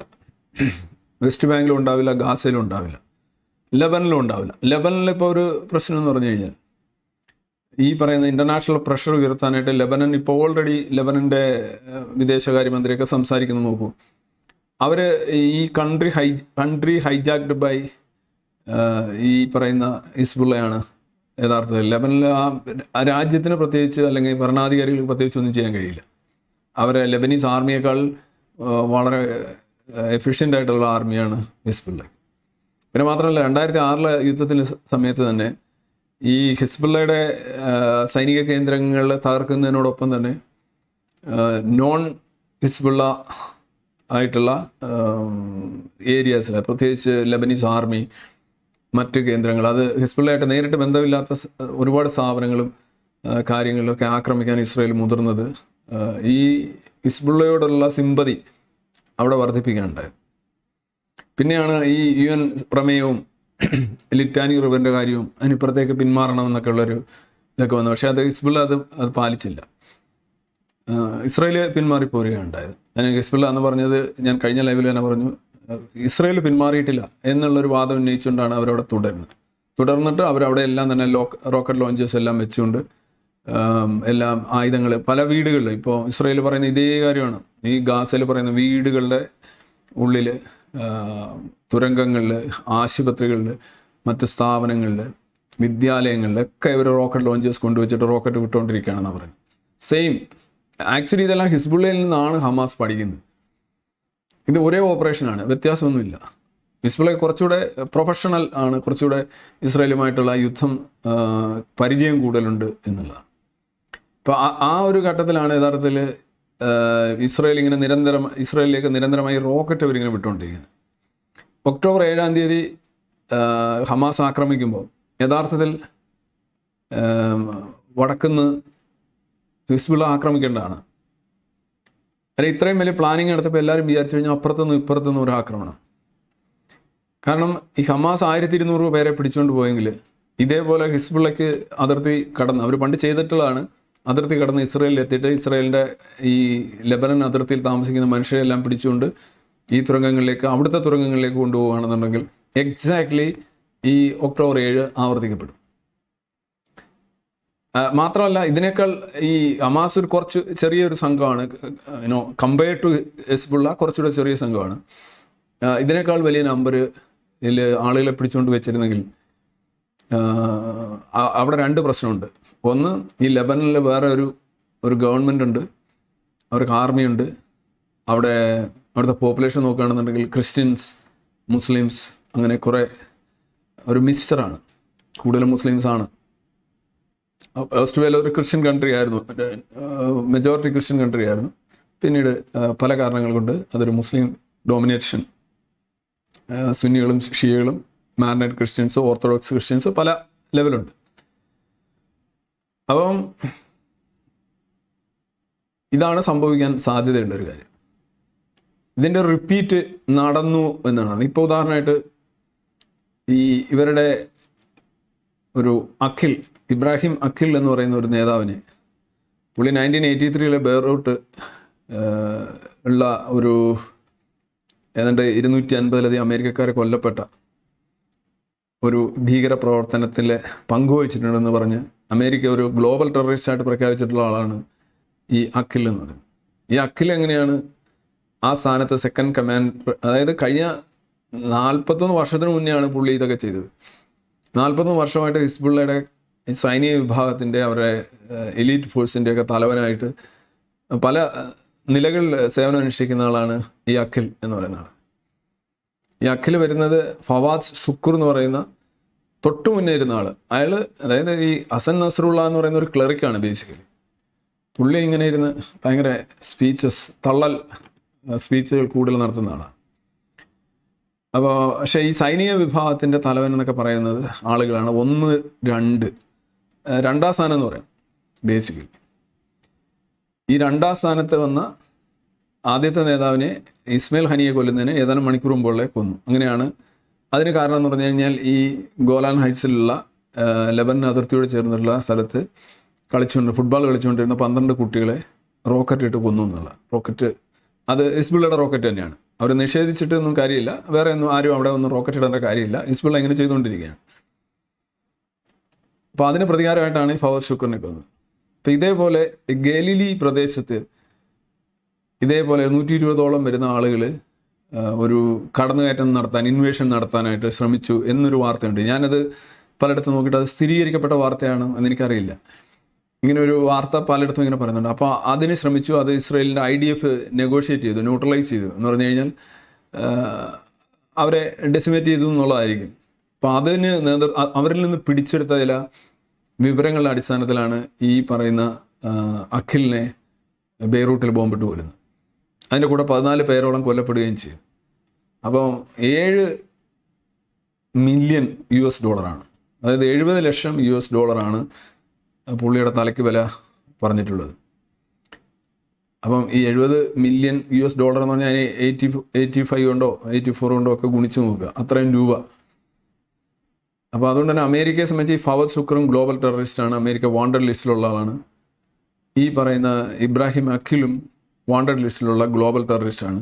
അമേരിക്കയ്ക്ക് അമേരിക്ക ആഗ്രഹിച്ച കാര്യം ഇവർ ചെയ്തു കൊടുത്തു എന്നുള്ളതാണ് ശരിക്കും അതിനകത്ത് വരുന്നത്. അമേരിക്കയ്ക്ക് കംപ്ലയിൻസ് ഒന്നും പറയാൻ യാതൊരു ഇതുമില്ല, സംതിങ് ലൈക്ക്. അപ്പോൾ നമുക്ക് ഒരു തല മാറ്റി ഫിറ്റ് ചെയ്യുന്നു, തല ഇങ്ങനെ അടിച്ചടിച്ചിട്ടുകൊണ്ടിരിക്കുന്നു എന്നുള്ളതാണ് ഇപ്രാവശ്യം ഇസ്രായേലിൻ്റെ ഒരു വ്യത്യാസം എന്ന് പറയാൻ കഴിയും. മാത്രമല്ല ഈ പേജർ അറ്റാക്ക്, പേജർ ബ്ലാസ്റ്റുകൾ, വാക്കി ടോക്കി ബ്ലാസ്റ്റുകൾ, സോളാർ പാനൽ ബ്ലാസ്റ്റുകൾ, ഇതെല്ലാം കാരണം ഈ കമ്മ്യൂണിക്കേഷൻ സിസ്റ്റം, ഏതൊരു ടെററിസ്റ്റുകളായാലും റിയൽ ആർമി ആയാലും ഈ കമ്മ്യൂണിക്കേഷൻ ചാനൽ ഡിസ്റപ്റ്റഡ് ആവുകയോ അൺറിലയബിൾ ആവുകയോ ചെയ്യും. അതാണ് ഏറ്റവും പ്രധാനപ്പെട്ടത്. വിശ്വാസയോഗ്യം അല്ലാതായി തീരുക. നമ്മളല്ല കുടിക്കുന്ന വെള്ളത്തിൽ പോലും വിശ്വസിക്കാൻ കഴിയില്ല. ആ ഒരു അവസ്ഥയിൽ എത്തിക്കഴിഞ്ഞാൽ ബേസിക്കലി ആ ഒരു വാറിൻ്റെ പ്രത്യേകത മറ്റൊന്നാണ്.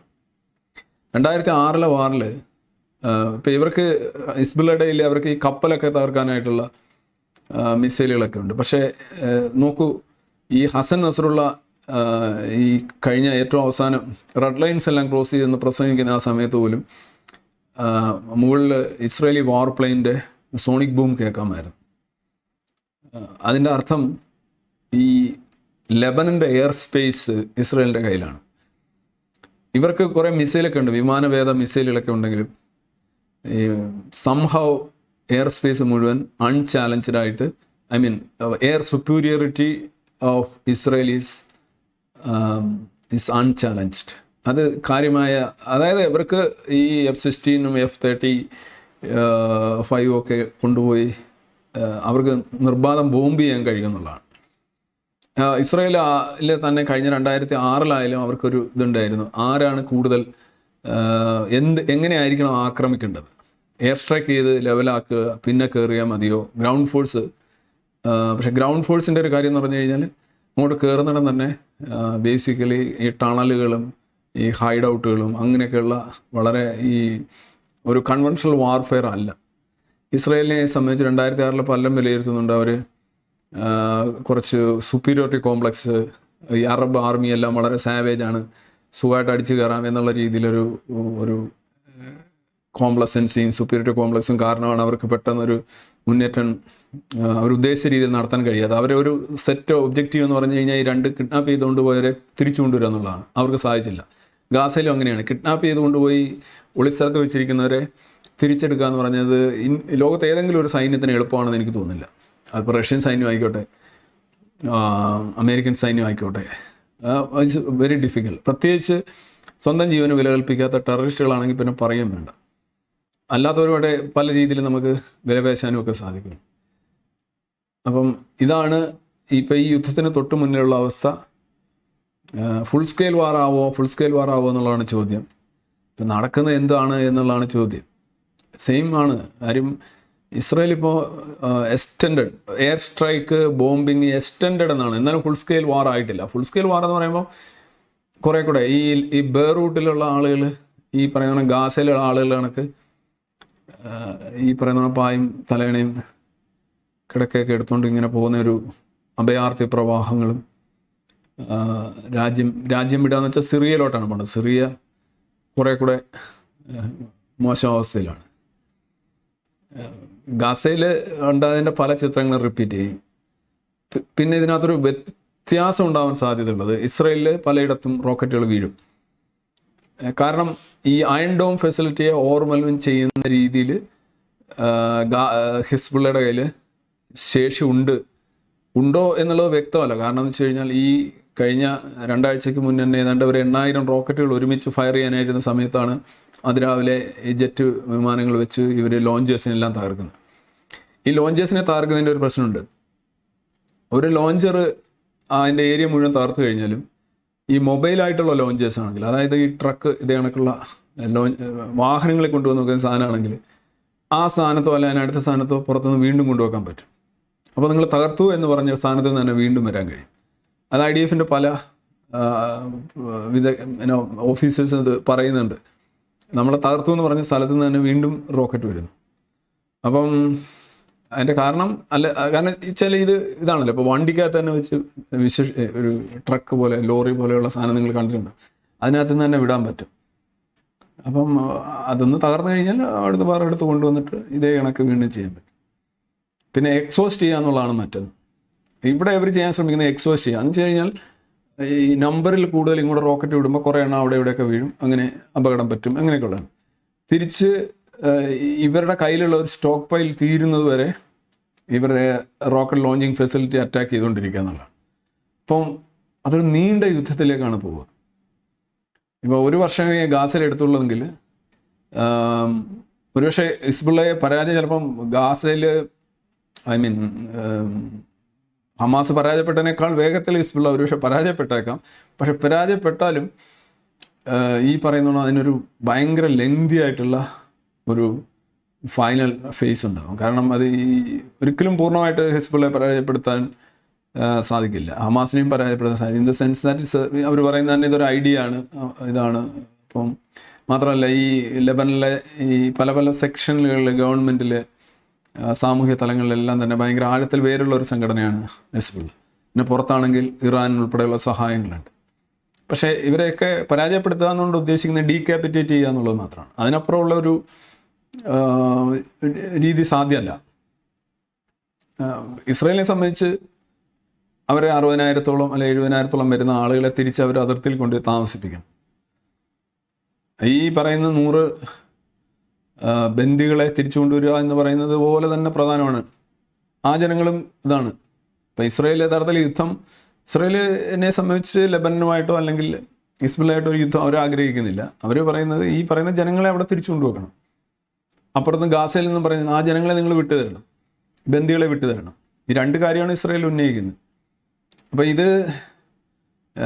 അപ്പോൾ ഈ ലെബനൻ്റെ കാര്യത്തിൽ അവർ പറയുന്നത് മറുവാദം എന്ന് പറഞ്ഞു കഴിഞ്ഞാൽ നിങ്ങൾ 60,000 പേരല്ലേ ഈ സ്ഥലത്ത് നിന്ന് പലായനം ചെയ്തിരിക്കുന്നത്, ഡിസ്പ്ലേസ് ചെയ്തിരിക്കുന്നത്. ലെബനിലാണെങ്കിൽ അത് 1,20,000 പേരാണ്, കൂടുതലാണ്. അപ്പോൾ കൂടുതലാവാൻ കാരണം എന്താണ്? ഹിസ്ബുള്ളയുടെ ആക്രമണമാണ്. ഹിസ്ബുള്ള ഇതിനകത്ത് വന്ന് തലയിടുകയാണ്. അനിയനെ സഹായിക്കുക, ഞാൻ നിങ്ങൾക്ക് വേണ്ടിയാണ് ഞങ്ങൾ ചെയ്യുന്നത് എന്ന് കാണിക്കുക. അതിനായിട്ടാണ്. അല്ല ഇസ്രായേലുമായിട്ടൊരു പ്രത്യേകിച്ചൊരു യുദ്ധം ഉണ്ടാക്കേണ്ടതോ അല്ലെങ്കിൽ ഇങ്ങോട്ട് റോക്കറ്റ് വിടേണ്ട ഒരു കാര്യവും ഹിസ്ബുള്ളയ്ക്കില്ല. അപ്പോൾ ഇത് മതപരമാണ്. അപ്പോൾ ഇവിടെ ഹിസ്ബുള്ളയുടെ ഇസ്രായേലിനല്ല ഹമാസിൻ്റെയും 87 5 വർഷത്തെ പ്രായ കൂടുതലുണ്ട്. The group was founded in 1982, the middle of the 15-year Lebanese civil war. 15 വർഷം നീണ്ടുന്ന ലെബനീസ് സിവിൽ വാറിനിടയ്ക്കാണ് ശരിക്കും ഹിസ്ബുള്ള ഫോം ചെയ്യുന്നത്. After Israel invaded Lebanon in retaliation for attacks perpetrated by Lebanon based Palestinian factions. എന്തിനാണ് Israel അവിടെ ചെന്നതെന്ന് ചോദിച്ചു കഴിഞ്ഞാൽ ലെബനനിലും ജോർഡാനിലും ഒക്കെ ആയിരുന്നു ഈ പാലസ്തീനിയൻ ഫോഴ്സസ് അവർ തമ്പടിച്ചിരുന്നത്. ഇസ്രായേലിൽ അവർക്ക് അവർ അതുകൊണ്ട് പുറത്ത് നിന്ന് ഇങ്ങോട്ട് അറ്റാക്ക് ചെയ്യായിരുന്നു.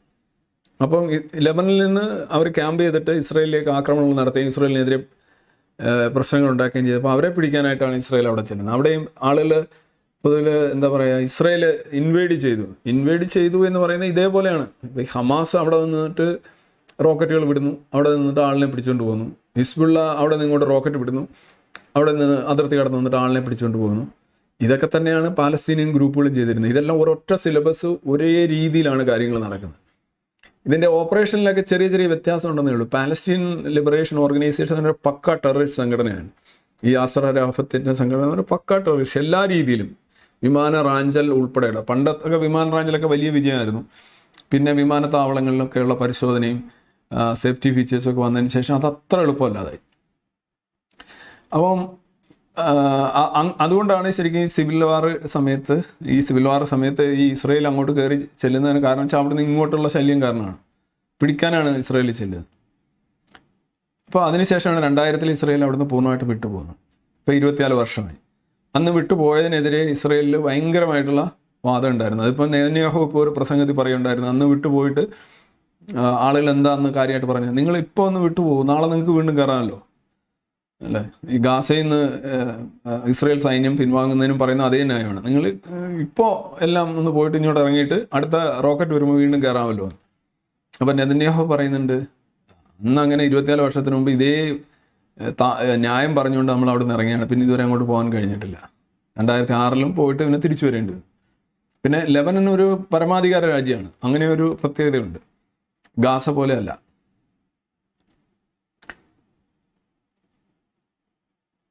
ദെൻ 2000 ഫസ്റ്റ് കോൺഫ്ലിക്റ്റ് അഗെയിൻസ്റ്റ് അത് ഇസ്രായേൽ അവിടുന്ന് അതിൻ്റെ അവസാനം ഇസ്രായേൽ അവിടുന്ന് ലെബനനിൽ നിന്ന് ഒഴിയുകയാണ്. ഞാൻ അതിനെക്കുറിച്ചാണ് മുന്നേ പറഞ്ഞത്. Hezbollah's military force continued to develop after Lebanese civil war. It came to an end in 1990 despite most other factions disarming. അത് നമ്മൾ കഴിഞ്ഞ ലൈവിലും പറഞ്ഞാണ്. ഹിസ്ബുള്ള ഒഴികെ ബാക്കിയുള്ള എല്ലാ സെക്ടേറിയൻ ഫോഴ്സസും അവിടെ ഇല്ലാതാവുകയാണ്. പക്ഷേ ഹിസ്ബുള്ള മാത്രം സർവൈവ് ചെയ്യുകയാണ്. എന്തുകൊണ്ടെന്ന് ചോദിച്ചു കഴിഞ്ഞാൽ ഇസ്രായേലിനെ നേരിടാനായിട്ട് ലെബനൻ്റെ ഏറ്റവും നല്ല ബെസ്റ്റ് ബെറ്റ് ഇവരാണ് എന്നുള്ളതുകൊണ്ടാണ്. The group continued to focus on liberating Lebanon from Israel, and it engaged in years of guerrilla warfare against Israel forces occupying southern Lebanon until Israel's withdrawal in 2000. Hezbollah then largely focused on Sheba farms. Sheba farms എന്ന് പറയുന്നത് നിങ്ങൾ ഇതാണ്ട് ഇവിടെ കാണും. Sheba farms എന്ന് പറയുന്ന സ്ഥലം ഇതാണ്. ഇത് ഇസ്രയേൽ ഓക്കുപ്പൈ ചെയ്തിട്ടുള്ള ഗോലാൻ ഹൈറ്റ്സിലെ ലെബനനുമായിട്ട് ചേർന്ന് നിൽക്കുന്ന ഈ ഭാഗമാണ്. കണ്ട, ഇതാണ് ഷേബ ഫാംസ്. അപ്പോൾ ഇത് ആക്ച്വലി ഇത് ഒഫീഷ്യലി ഇത് സിറിയയുടെയാണ്, കറൻ്റ്ലി ഇത് ഇസ്രയേലിൻ്റെയാണ്. പക്ഷേ ഇത് ലെബനൻ്റെ ആണെന്ന് വാദിച്ചുകൊണ്ട് അത് തിരിച്ചു പിടിക്കുക എന്നുള്ള ഒരു നാഷണൽ അജണ്ട സെറ്റ് ചെയ്താണ് ശരിക്കും ഹിസ്ബുള്ള വർക്ക് ചെയ്യുന്നത്. അപ്പോൾ ഒരു ചോദ്യമാണ്, എന്തിനാണ് ഹിസ്ബുള്ളക്ക് ഈ സൈന്യം എന്ന് ചോദിക്കാൻ പറയുന്നത്? ഇസ്രായേലിനെ നേരിടാൻ. ഇസ്രായേൽ ഇങ്ങോട്ടൊന്നും വരുന്നില്ലല്ലേ? അല്ല, ഈ ഷേബ ഫാം എന്ന് പറയുന്ന സ്ഥലം നമുക്ക് തിരിച്ചു പിടിക്കണം. അപ്പോൾ ദക്ഷിണ ലെബനനാഥ് മേളിൽ ഇമ്പോസ് ചെയ്യപ്പെട്ട ഒരു സൈന്യമാണ് ശരിക്കും ഈ ഹിസ്ബുള്ള എന്ന് പറയുന്നത്. അവിടുത്തെ ജനങ്ങൾ ആഗ്രഹിച്ചാലും ഇല്ലെങ്കിലും അവർ ഹിസ്ബുള്ളയുടെ കീഴിലാണ്. ലെബനീസ് ഗവൺമെൻറ് ആഗ്രഹിച്ചാലും ഇല്ലെങ്കിലും ഹിസ്ബുള്ള അങ്ങനെ അവിടുന്ന് ഒഴിഞ്ഞു പോവില്ല. ഇത് നോക്കുക, 2006 സെക്കൻഡ് കോൺഫ്ലിക്റ്റ് ആണ്. ഞാൻ ഇവരുടെ അതിർത്തികൾ പറയുകയാണ്. ഇസ്രയേൽ, ഇറാൻ ഇവിടെ കിടക്കണം, ഇസ്രയേൽ, ഈ ലെബനൻ, ബെയ്റൂട്ട്. നമുക്ക് തൊട്ടടുത്ത് കിടക്കുന്ന രാജ്യം സിറിയയാണ്, ഡമാസ്കസ്. പിന്നെ ഒരു ചെറിയൊരു അതിർത്തിയുള്ള തുർക്കിയാണ്. തുർക്കി യഥാർത്ഥത്തിൽ സിറിയയുടെ അതിർത്തിയാണ്, ലെബനൻ അതിർത്തിയില്ല. അപ്പോൾ തുർക്കിയിൽ നിന്ന് കയറി വരാം, ഇറാഖിൽ നിന്ന് കയറി വരാം, ഇറാനിൽ നിന്ന് കയറി വരാം. പക്ഷേ ഗാസയിൽ ഇതൊന്നും നടക്കില്ലല്ലോ. ഇതിപ്പോൾ ഇറാനിൽ നിന്ന് അവർക്ക് ഇറാഖ് വഴി, ഈ കോറിഡോർ വഴി സിറിയയിലെത്തി. സിറിയയിലൊക്കെ മൊത്തം ഇറാൻ്റെ ഇൻഫ്ലുവൻസ് ആണ്. ഈ നടുക്ക് ഇറാഖ് കിടക്കുന്നെങ്കിലും ഇറാഖും ഏതാണ്ട് സിറിയയുടെ അവസ്ഥയിലാണ് പല കാരണങ്ങൾ. ഈ 2006 കോൺഫ്ലിക്റ്റ് ഹിസ്ബുള്ള ടാർഗറ്റുകളല്ലേ, ഒബ്ജക്റ്റീവുകൾ നേടുന്നതിൽ നിന്ന് ഇസ്രായേലിനെ തടഞ്ഞു എന്നാണല്ലോ അവർ പൊതുവിൽ പറയുന്നത്. അങ്ങനെയാണ്. പക്ഷെ അതിൻ്റെ ഒരു കാഷ്വാലിറ്റി നോക്കുകയാണെന്നുണ്ടെങ്കിൽ the conflict killed over 158 Israel's. 158 ഇസ്രായേലികളാണ് കൊല്ലപ്പെടുന്നത്. അതിൽ 119 പേര് സോൾജിയേഴ്സാണ്. എന്നാൽ 1200-ലധികം ലെബനിലെ മരണം എന്ന് പറഞ്ഞു കഴിഞ്ഞാൽ 1200-ലധികമാണ്. മോസ്റ്റ്ലി സിവിലിയൻസ് ആണ്. പക്ഷേ നല്ലൊരു പങ്ക് ഹിസ്ബുള്ളയുടെ സൈനികരും കൊല്ലപ്പെടുന്നുണ്ട്. ആളുകൾ കൊല്ലപ്പെടുന്നതാണോ ഒരു യുദ്ധത്തിൽ വിജയം എന്ന് നോക്കുകയാണെന്നുണ്ടെങ്കിൽ അങ്ങനെ എടുക്കുന്നതിൽ കാര്യമുണ്ടോ എന്ന് എനിക്കറിയില്ല. തീർച്ചയായിട്ടും കൂടുതൽ നഷ്ടം ഉണ്ടായിട്ടുള്ളത് ഹിസ്ബുള്ളക്കാണ്. അവരെ കൂടുതൽ ഇസ്രായേലി സൈനികർ കൊല്ലപ്പെട്ടതിനേക്കാൾ കൂടുതൽ സൈനികർ അവർക്ക് കൊല്ലപ്പെട്ടു. ഇസ്രായേലിലെ ജനങ്ങൾ കൊല്ലപ്പെട്ടതിനേക്കാൾ എത്രയോ കൂടുതൽ ലെബനിലെ ജനങ്ങൾ കൊല്ലപ്പെട്ടു. ഇസ്രായേലിലെ സ്ഥലങ്ങൾ നശിച്ചതിൻ്റെ എത്രയോ മടങ്ങ് സ്ഥലങ്ങളും സ്ഥാപനങ്ങളും ലെബനിൽ നശിച്ചു. അപ്പോൾ ഭയങ്കര ഡിസ്ട്രക്ഷൻ വൈസ് നോക്കുകയാണെന്നുണ്ടെങ്കിൽ, റിസൾട്ട് വെച്ച് നോക്കുകയാണെന്നുണ്ടെങ്കിൽ ശരിക്കും ഹിസ്ബുള്ളയ്ക്ക് ഭയങ്കര തിരിച്ചടിയാണ് ഉണ്ടായത്. പക്ഷേ ഈ ഹിസ്ബുള്ള വിജയിച്ചു എന്നൊക്കെ പറയുന്നവർ പറയുന്ന ന്യായം എന്ന് പറഞ്ഞാൽ ഇവരൊരു കുറേ കൂടെ വലിയ ഫോഴ്സാണ്, നല്ലൊരു മിലിറ്ററിയാണ് ഇസ്രായേൽ. അപ്പോൾ അവർ ഈസിയായിട്ട് ജയിക്കേണ്ടതായിരുന്നു. അങ്ങനെ സാധിച്ചില്ല, പിടിച്ചു നിന്നു എന്നുള്ള അർത്ഥത്തിലാണ്. പിന്നെ ഇസ്രായേൽ തിരിച്ചു പോരുകയും ചെയ്തല്ലോ. ആ ഒരു UN സെക്യൂരിറ്റി ഫോഴ്സിൻ്റെ ഒരു പ്രമേയവും വന്നു. അല്ലാതെ പ്രത്യേകിച്ച് ടെക്നിക്കലായിട്ട് നോക്കുകയാണെങ്കിൽ വാർ ഒബ്ജക്റ്റീവ്സ് പൂർണ്ണമായും നേടുന്നതിൽ ഇസ്രായേൽ പരാജയപ്പെട്ടു എന്നുള്ള വാദത്തിലാണെന്ന് പറയുന്നത്. അത് 5 ആഴ്ച യുദ്ധമായപ്പോൾ തന്നെ അന്നത്തെ പേപ്പറുകളിലൊക്കെ നമുക്ക് കഴിയും വലിയ തോതിൽ ഇസ്രായേലിന് മേലെ സമ്മർദ്ദം ഉണ്ടായിരുന്നു പിൻവാങ്ങാൻ. അതിൻ്റെ കാരണം ഒരിക്കലും ഇസ്രായേൽ അല്ല. ഇസ്രായേൽ അങ്ങോട്ട് ആക്രമിച്ചു എന്നാണ് പറഞ്ഞത്. ഇൻവേഡ് ചെയ്തു എന്ന് പറഞ്ഞതിൻ്റെ കാരണം അവിടുന്ന് അവരുടെ ആളിനെ പിടിച്ച് കിഡ്നാപ്പ് ചെയ്തുകൊണ്ട് പോകുന്നു, അതിർത്തി കടന്നു നിന്നിട്ട്. ഇത് ശരിക്കും ഹമാസ് ചെയ്തതിൻ്റെ വേറൊരു മിനി പതിപ്പ്. അതിൻ്റെ വിജയമാണ് ശരിക്കും. ഹമാസിന് ഇതൊരു പുതിയ ആശയമൊന്നുമല്ല കിട്ടിയത്. ഹമാസിന് കിട്ടിയ ആശയം 2006 ഹിസ്ബുള്ള ചെയ്ത അതേ കാര്യം തന്നെ അവർ കുറച്ചുകൂടെ ഹയർ സ്കെയിലിൽ ചെയ്തു എന്നേ ഉള്ളൂ. അതായത് 2006 ഇതിന് ശേഷം 2023 വരുമ്പോൾ ഇസ്രായേൽ ഇതൊക്കെ മറക്കുകയാണ്. ഇസ്രായേൽ മനസ്സിലാക്കേണ്ട ഒരു കാര്യം, അല്ലെ ഇസ്രായേലിനോട് മറ്റ് ഈ അറബ് രാജ്യങ്ങൾ പറയുന്ന കാര്യം, നിങ്ങൾ ഉറങ്ങിക്കഴിഞ്ഞാൽ എപ്പോൾ ഉറങ്ങുന്നു ഞങ്ങളപ്പോൾ ആക്രമിക്കും എന്നുള്ളതാണ്. ഇനി ഹസൻ നസ്രുള്ളയുടെ ഒരു സ്റ്റേറ്റ്മെന്റ് ഉണ്ടായിരുന്നു. ഹസൻ നസ്രുള്ള ഞാൻ പറഞ്ഞു ഇപ്പോൾ ഇതിനകത്ത് തന്നെ 158 1200+ എന്നുള്ളത് നോക്കുകയാണെന്നുണ്ടെങ്കിൽ തന്നെ 1 to 10 ആണ്. 1:10 കാഷ്വാലിറ്റി ഉണ്ടായിരുന്നു. ഈ കാഷ്വാലിറ്റിയെക്കുറിച്ച് വലിയ തോതിലുള്ള ആരോപണങ്ങളും പഴിചാരലുകളും ലെബനനിലുണ്ടായി. പ്രത്യേകിച്ച് ഹസൻ നസ്രുള്ളക്കെതിരെ പുള്ളിയോട് തന്നെ പലരും ചോദിച്ചിട്ടുണ്ട്, ഇത് ഭയങ്കര വലിയൊരു ശാപം തന്നെയാണല്ലോ നിങ്ങൾ ലെബനീസ് ജനതയ്ക്ക്, ഇത്രയധികം ആളുകൾ നശിച്ചു, ഇത്രയും സ്ഥാപനങ്ങൾ നശിച്ചു, സ്ഥലം പോയി, ഇത്രമാത്രം ഡിസ്ട്രക്ഷൻ ഉണ്ടായി എന്ന് പറഞ്ഞപ്പോൾ പുള്ളി ഒരിക്കൽ പറഞ്ഞതായിട്ട് ഇൻ്റർനാഷണൽ മീഡിയയിൽ തന്നെ റിപ്പോർട്ട് ചെയ്യുന്നതാണ്. ഈ ഏതാനും പേരെ തട്ടിക്കൊണ്ടുവരികയും അതിർത്തി കടന്ന് ഇത്രയും ചെറിയൊരു കാര്യം ചെയ്തപ്പോൾ, ചെറിയത് ഇൻ ഈസ് ബുക്ക് ചെറിയ കാര്യം ചെയ്തപ്പോൾ ഇത്രയും വലിയ രീതിയിൽ മാസീവായിട്ട് ഇസ്രായേൽ തിരിച്ചടിക്കുമെന്ന് ഞാൻ കരുതിയിരുന്നില്ല എന്ന് അദ്ദേഹം പറഞ്ഞതായിട്ടാണ്. അപ്പം ആരും ഈ ഒരു കാഷ്വാലിറ്റി റേറ്റിൻ്റെ വ്യത്യാസമാണ്. മറിച്ച് ഈ ലെബനൻ അല്ലെങ്കിൽ ഹിസ്ബുള്ള ജയിച്ചു എന്നൊക്കെ പറയുന്നത് ടെക്നിക്കലി ഓക്കെ, ഒരു ക്ലാസിക്കൽ ഫോഴ്സ് വന്നു, അവരെ നശിപ്പിച്ചില്ല. ആരും 5 ആഴ്ചയുള്ള യുദ്ധമാണ്. പക്ഷേ ഇപ്പോൾ പോകുമ്പോൾ സ്വാഭാവികമായിട്ടും ബാക്ക് ഫയൽസ് എല്ലാം തന്നെ ഇസ്രായേലിൻ്റെ കയ്യിലുണ്ടാവും. പിന്നെ ഹമാസുമായിട്ടുള്ള യുദ്ധം ഇസ്രായേലിന് ശരിക്കും ഇപ്പോൾ അവരെ 350ഓളം സൈനികർ അവിടെ കൊല്ലപ്പെട്ടിട്ടുണ്ട്. 42,000 ടോട്ടൽ കാഷ്വാലിറ്റി അവിടെ ഉണ്ട്. അതിൽ തന്നെ ഒരു 16-നും 22,000 ഇടയ്ക്ക് ഹമാസിൻ്റെ സൈനികർ കൊല്ലപ്പെട്ടിരുന്നു എന്നുള്ളതാണ് ഇസ്രായേൽ പറയുന്നത്. അവർ കൗണ്ട് ചെയ്യുന്നില്ല. ബട്ട് ഈ പറയുന്ന സിവിലിയൻസ് പലതും ഇൻ കൊള്യൂഷൻ, ഹാൻഡ് ആൻഡ് ഗ്ലൗ ആയിട്ട് പ്രവർത്തിച്ചവരാകാൻ സാധ്യതയുണ്ട് എന്ന് തന്നെ വേണം കാര്യം. അങ്ങനെ ഒരു സ്റ്റേറ്റ് ആയിട്ടാണ് അവർ നിൽക്കുന്നത്. അപ്പം ആ രീതിയിലുള്ള ലോങ് ആയിട്ടുള്ള ഒരു വാർ. പക്ഷേ എന്താണ് ഇതിനകത്തൊരു പ്രശ്നമുള്ളതെന്ന് വെച്ച് കഴിഞ്ഞാൽ, ഈ താലിബാൻ നോക്കൂ, ഞാൻ മുമ്പേ പറഞ്ഞ പോലെ മുസ്ലിം ബ്രദർഹുഡ്, എൻ്റെ charity, welfare, protection of martyrs, ഇതൊക്കെ ഇതിനകത്തുള്ളതാണ്. പക്ഷേ ഈ താലിബാൻ എങ്ങനെയാണോ അഫ്ഗാനിസ്ഥാൻ പിടിച്ചടക്കിയത്, അതേപോലെ ഹിസ്ബുള്ളയ്ക്ക് ലെബനൻ പിടിച്ചടക്കാൻ പറ്റുമോ എന്നൊരു ചോദ്യം വരാണ്. അതിൻ്റെ ഒരു ഇത് നോക്കുകയാണെങ്കിൽ ലെബനൻ അങ്ങനെ പറ്റില്ല. ഹിസ്ബുള്ളയ്ക്ക് അധികാരം പിടിച്ചെടുക്കാൻ പറ്റില്ല. കാര്യം ഹിസ്ബുള്ള റെപ്രസെൻ്റ് ചെയ്യുന്ന ഷിയകൾ ലെബനനിൽ ഭൂരിപക്ഷമല്ല. അവിടെ സുന്നികളുണ്ട്, അവിടെ സുന്നി ഷിയ, അതുപോലെ തന്നെ അവിടെ ക്രിസ്ത്യാനികളുണ്ട്. അപ്പം ഈ 3 പേരും ഏതാണ്ട് തുല്യശക്തികളാണ്, ഏതാണ്ട്. പക്ഷെ മറ്റവരിലൊന്നും ഇതേ കണക്ക് ഫയർ പവർ ഇല്ല എന്നുള്ളത് വളരെ ഇതാണ്. അപ്പോൾ അങ്ങനെ വരുമ്പോൾ ഇവർക്ക് മറ്റവർ 2 പേരെ അരിഞ്ഞു തള്ളിക്കൊണ്ട് മാത്രമേ, അല്ലെങ്കിൽ നശിപ്പിച്ചുകൊണ്ട്, അപ്പം യഥാർത്ഥത്തിൽ ഗാസയിൽ നടന്നല്ലോ, ഫത്തയും ഹമാസും തമ്മിൽ നടന്നതുപോലെ എന്തെങ്കിലും നടന്നെങ്കിൽ മാത്രമേ ഇവർക്ക് അധികാരം പിടിച്ചെടുക്കാൻ പറ്റൂ. പക്ഷെ എന്നാലും അത് ഭൂരിപക്ഷം ഒരിക്കലും ഷിയ അല്ല ലെബനിൽ. പക്ഷേ ഷിയകളിലെ ഉള്ള ഭൂരിപക്ഷം വെച്ച് ഏറ്റവും ശക്തമായിട്ടുള്ള പൊളിറ്റിക്കലി, പാരാമിലിറ്ററി വൈസ്, സൈനികമായിട്ട് വെച്ച് നോക്കുകയാണെങ്കിൽ ഏറ്റവും നല്ല ഷിയ എക്സിസ്റ്റൻസ് ആണ് ശരിക്കും ലെബനിലുള്ളത്. അവരെ ഈ വെയിറ്റിനേക്കാൾ ഉപരിയായിട്ട് അവർ പഞ്ച് ചെയ്യുന്നുണ്ട് എന്നുള്ളതാണ്. ഇത് ഈ വ്യക്തിയാണ് അഖിൽ, അണ്ടർ US സാങ്ഷൻസ്. നമുക്ക് $7 മില്യൺ അദ്ദേഹത്തിൻ്റെ തലയ്ക്ക് പറഞ്ഞത്.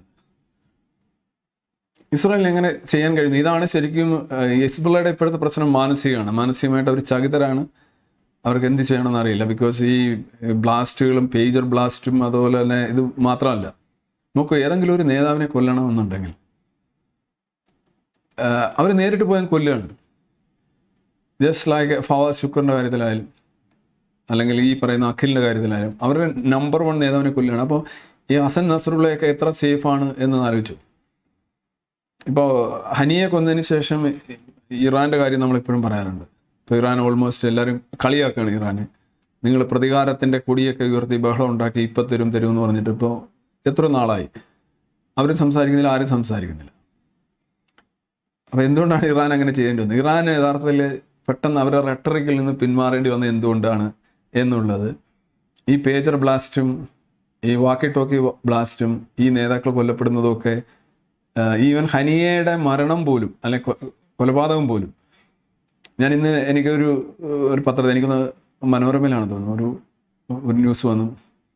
ഈ കൊല്ലപ്പെട്ട ഇറാൻ്റെ പ്രസിഡന്റ് ഇബ്രാഹിം റൈസി, പുള്ളി ഹെലികോപ്റ്റർ, ഒരു പാട്ട ഹെലികോപ്റ്റർ ആയതുകൊണ്ട് തകർന്നു പോയി എന്നാണല്ലോ പൊതുവിൽ പറയുന്നത്. ആ ഇറാനിൽ തന്നെ പലരും പറയുന്നുണ്ട് ഇത് ശരിക്കും തകർന്നു പോയതല്ല, അതിനകത്ത് എന്തോ അട്ടിമറിയാണ് എന്നുള്ളത് പറഞ്ഞു.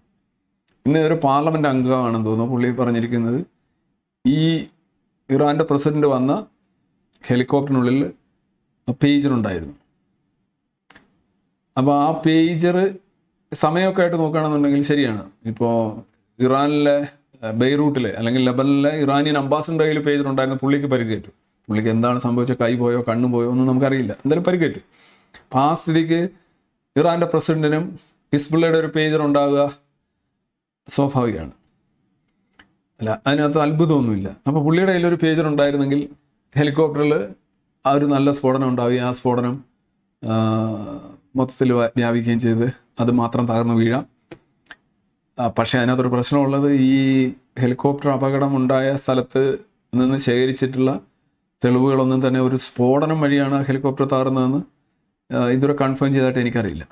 പക്ഷേ ഇങ്ങനെ അവർ പറയുന്നത് ഒരു കാര്യം വരുമ്പോൾ മറ്റേതോട്ട് ഒപ്പിച്ചു വെക്കാനായിട്ടുള്ള ശ്രമമായിട്ടാണ് എനിക്ക് തോന്നുന്നത്. പക്ഷേ എന്നിരുന്നാലും ആരെയും സ്ട്രൈക്ക് ചെയ്യാൻ കഴിയും എന്നുള്ള ഒരു, പ്രത്യേകിച്ച് അമേരിക്കയ്ക്കൊന്നും പറയാനും പറ്റില്ല. ഈ ഫവാദ് ഷുക്കൂറിനെ കൊന്നതോ അല്ലെങ്കിൽ ഇബ്രാഹിം അഖിലിനെ കൊന്നതോ അതിനെക്കുറിച്ചൊന്നും അമേരിക്കയ്ക്കൊന്നും പറയാൻ പറ്റില്ല. ഈവൻ ഇബ്രാഹിം റൈസി ഇറാനിയൻ പ്രസിഡന്റിനെ കൊന്നു കഴിഞ്ഞാലും പറയാൻ പറ്റില്ല. ഇസ്മയിൽ ഹനിയെ കൊന്നു, അതിനെക്കുറിച്ച് അമേരിക്കയ്ക്കൊന്നും പറയും. ഇതൊരു അമേരിക്കയുടെ ലിസ്റ്റിൽ അവരെല്ലാം ഗ്ലോബൽ ടെററിസ്റ്റുകളാണ്. ഇബ്രാഹിം റൈസി അല്ല, ഐ മീൻ ബാക്കിയുള്ളവരൊക്കെ. ഇതാണ് ഹസൻ നസറുള്ള. അദ്ദേഹത്തിൻ്റെ ഈ secretary general of the group since 1992 ആണ്. വളരെ കരിഷ്മാറ്റിക് പോപ്പുലർ നേതാവാണ്. ഈ അയത്തുള്ള കൊമേനി എങ്ങനെയാണോ ഇറാനിലെ രാഷ്ട്രത്തിൻ്റെ മൊത്തം നേതാവായ ആ ഒരു മോഡലിലേക്ക് സ്വയം വളർന്നു വരുന്ന, അല്ലെങ്കിൽ ഹിസ്ബുള്ളയുടെ ഒരു ആത്മീയ നേതാവ്, പൊളിറ്റിക്കൽ ലീഡർ എന്നൊക്കെ പറയാവുന്നൊക്കെ ആളാണ് ഈ ഹസൻ നസറുള്ള എന്ന് പറയുന്നത്. ഈസ് ഓൺലി 63 ഇയർ, 63 വയസ്സേ ഉള്ളൂ. ഹനിയുടെയൊക്കെ പ്രായമാണ്, ഹനിയുടെ അടുത്ത് വരും. Coming from A humble background, growing up in the eastern Beirut, Nasrallah studied Islam closely from the. പുള്ളിയുടെ പഠനമാണ് രസം, പുള്ളി പഠിച്ചത് ഇസ്ലാമാണ്. പിന്നെ പുള്ളി എന്തുകൊണ്ട് ഇങ്ങനെ ആയി എന്നുള്ളതിനെക്കുറിച്ച് അപ്പോൾ അത് നല്ലൊരു ചിത്രം നൽകുന്നുണ്ട്. പിന്നെ ഇവരെയൊക്കെ ഞാൻ വേറെ ഹിസ്ബുള്ളയുടെ ഒരു പരിപാടി ചെയ്തപ്പോഴാണ് ഈ ഷക്കി നൈ ഖുസീം, ഈ പുള്ളി കാശ്മീരിനെ കുറിച്ചൊക്കെ he has been quoted showing ഈ സപ്പോർട്ട് ടു കാശ്മീരി ടെററിസ്റ്റുകളെ സപ്പോർട്ട് ചെയ്തുകൊണ്ട് പ്രസ്താവന ഇറക്കിയാണ് ഈ ഷക്കി നൈം ഖുസീം ഇന്ത്യയിൽ ശ്രദ്ധ പിടിച്ചു പറ്റിയത്. പിന്നെ വേറെ ഒരാളാണ് Hashim Safieddine, head of the Hezbollah executive council.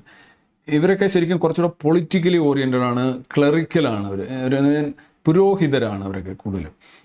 അവർ ശരിക്കും ഈ സൈനികരല്ല, ഈ സൈനികരായിട്ടുള്ളതാണ് ഈ ഫവാദ് ഷുക്കൂറും ഈ പറയുന്ന ഇബ്രാഹിം, അവരാണ് ശരിക്കും ഇതെല്ലാം. ഇവരെ കൂടുതലും ഈ തള്ളൽ, എന്താണ് നമ്മുടെ മന്ത്രിമാർ ആ ലെവലിലൊക്കെയുള്ള ഒരു റോളാണ് കൂടുതലും വഹിക്കുന്നത്.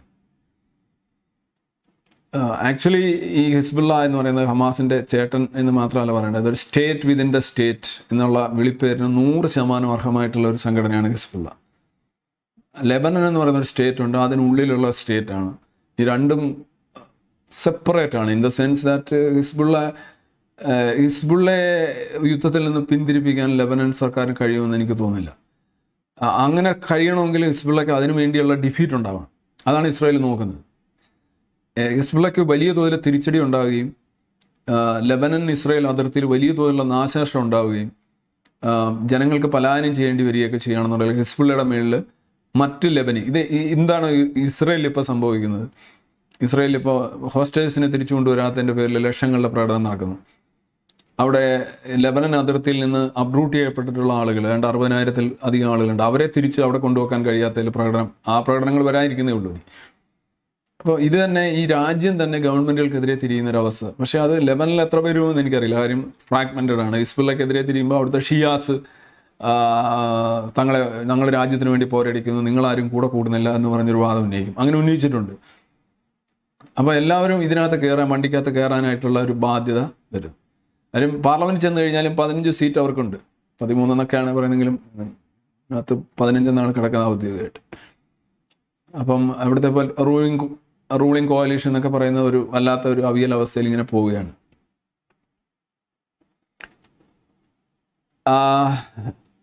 2011 സിറിയൻ വാറിൽ വലിയ തോതിലുള്ള 2021 Hezbollah leader Hassan Nasrallah set 1 lakh fighters, though the estimate range between 25,000 and 50,000. ഇത് ഹിസ്ബുള്ളയുടെ 1,00,000 ഭടന്മാരുണ്ടെന്ന് ഹസൻ നസ്രുള്ള പറയുന്നുണ്ടെങ്കിലും വേറെ പലയിടത്തും പറയുന്നുണ്ട് വളരെ ഓവർ ഹൈപ്പ്ഡാണ് ഹിസ്ബുള്ളയുടെ കയ്യിലുള്ള ആയുധങ്ങളെക്കുറിച്ചും അവരുടെ സൈനിക ശേഷിയെക്കുറിച്ചുമൊക്കെ.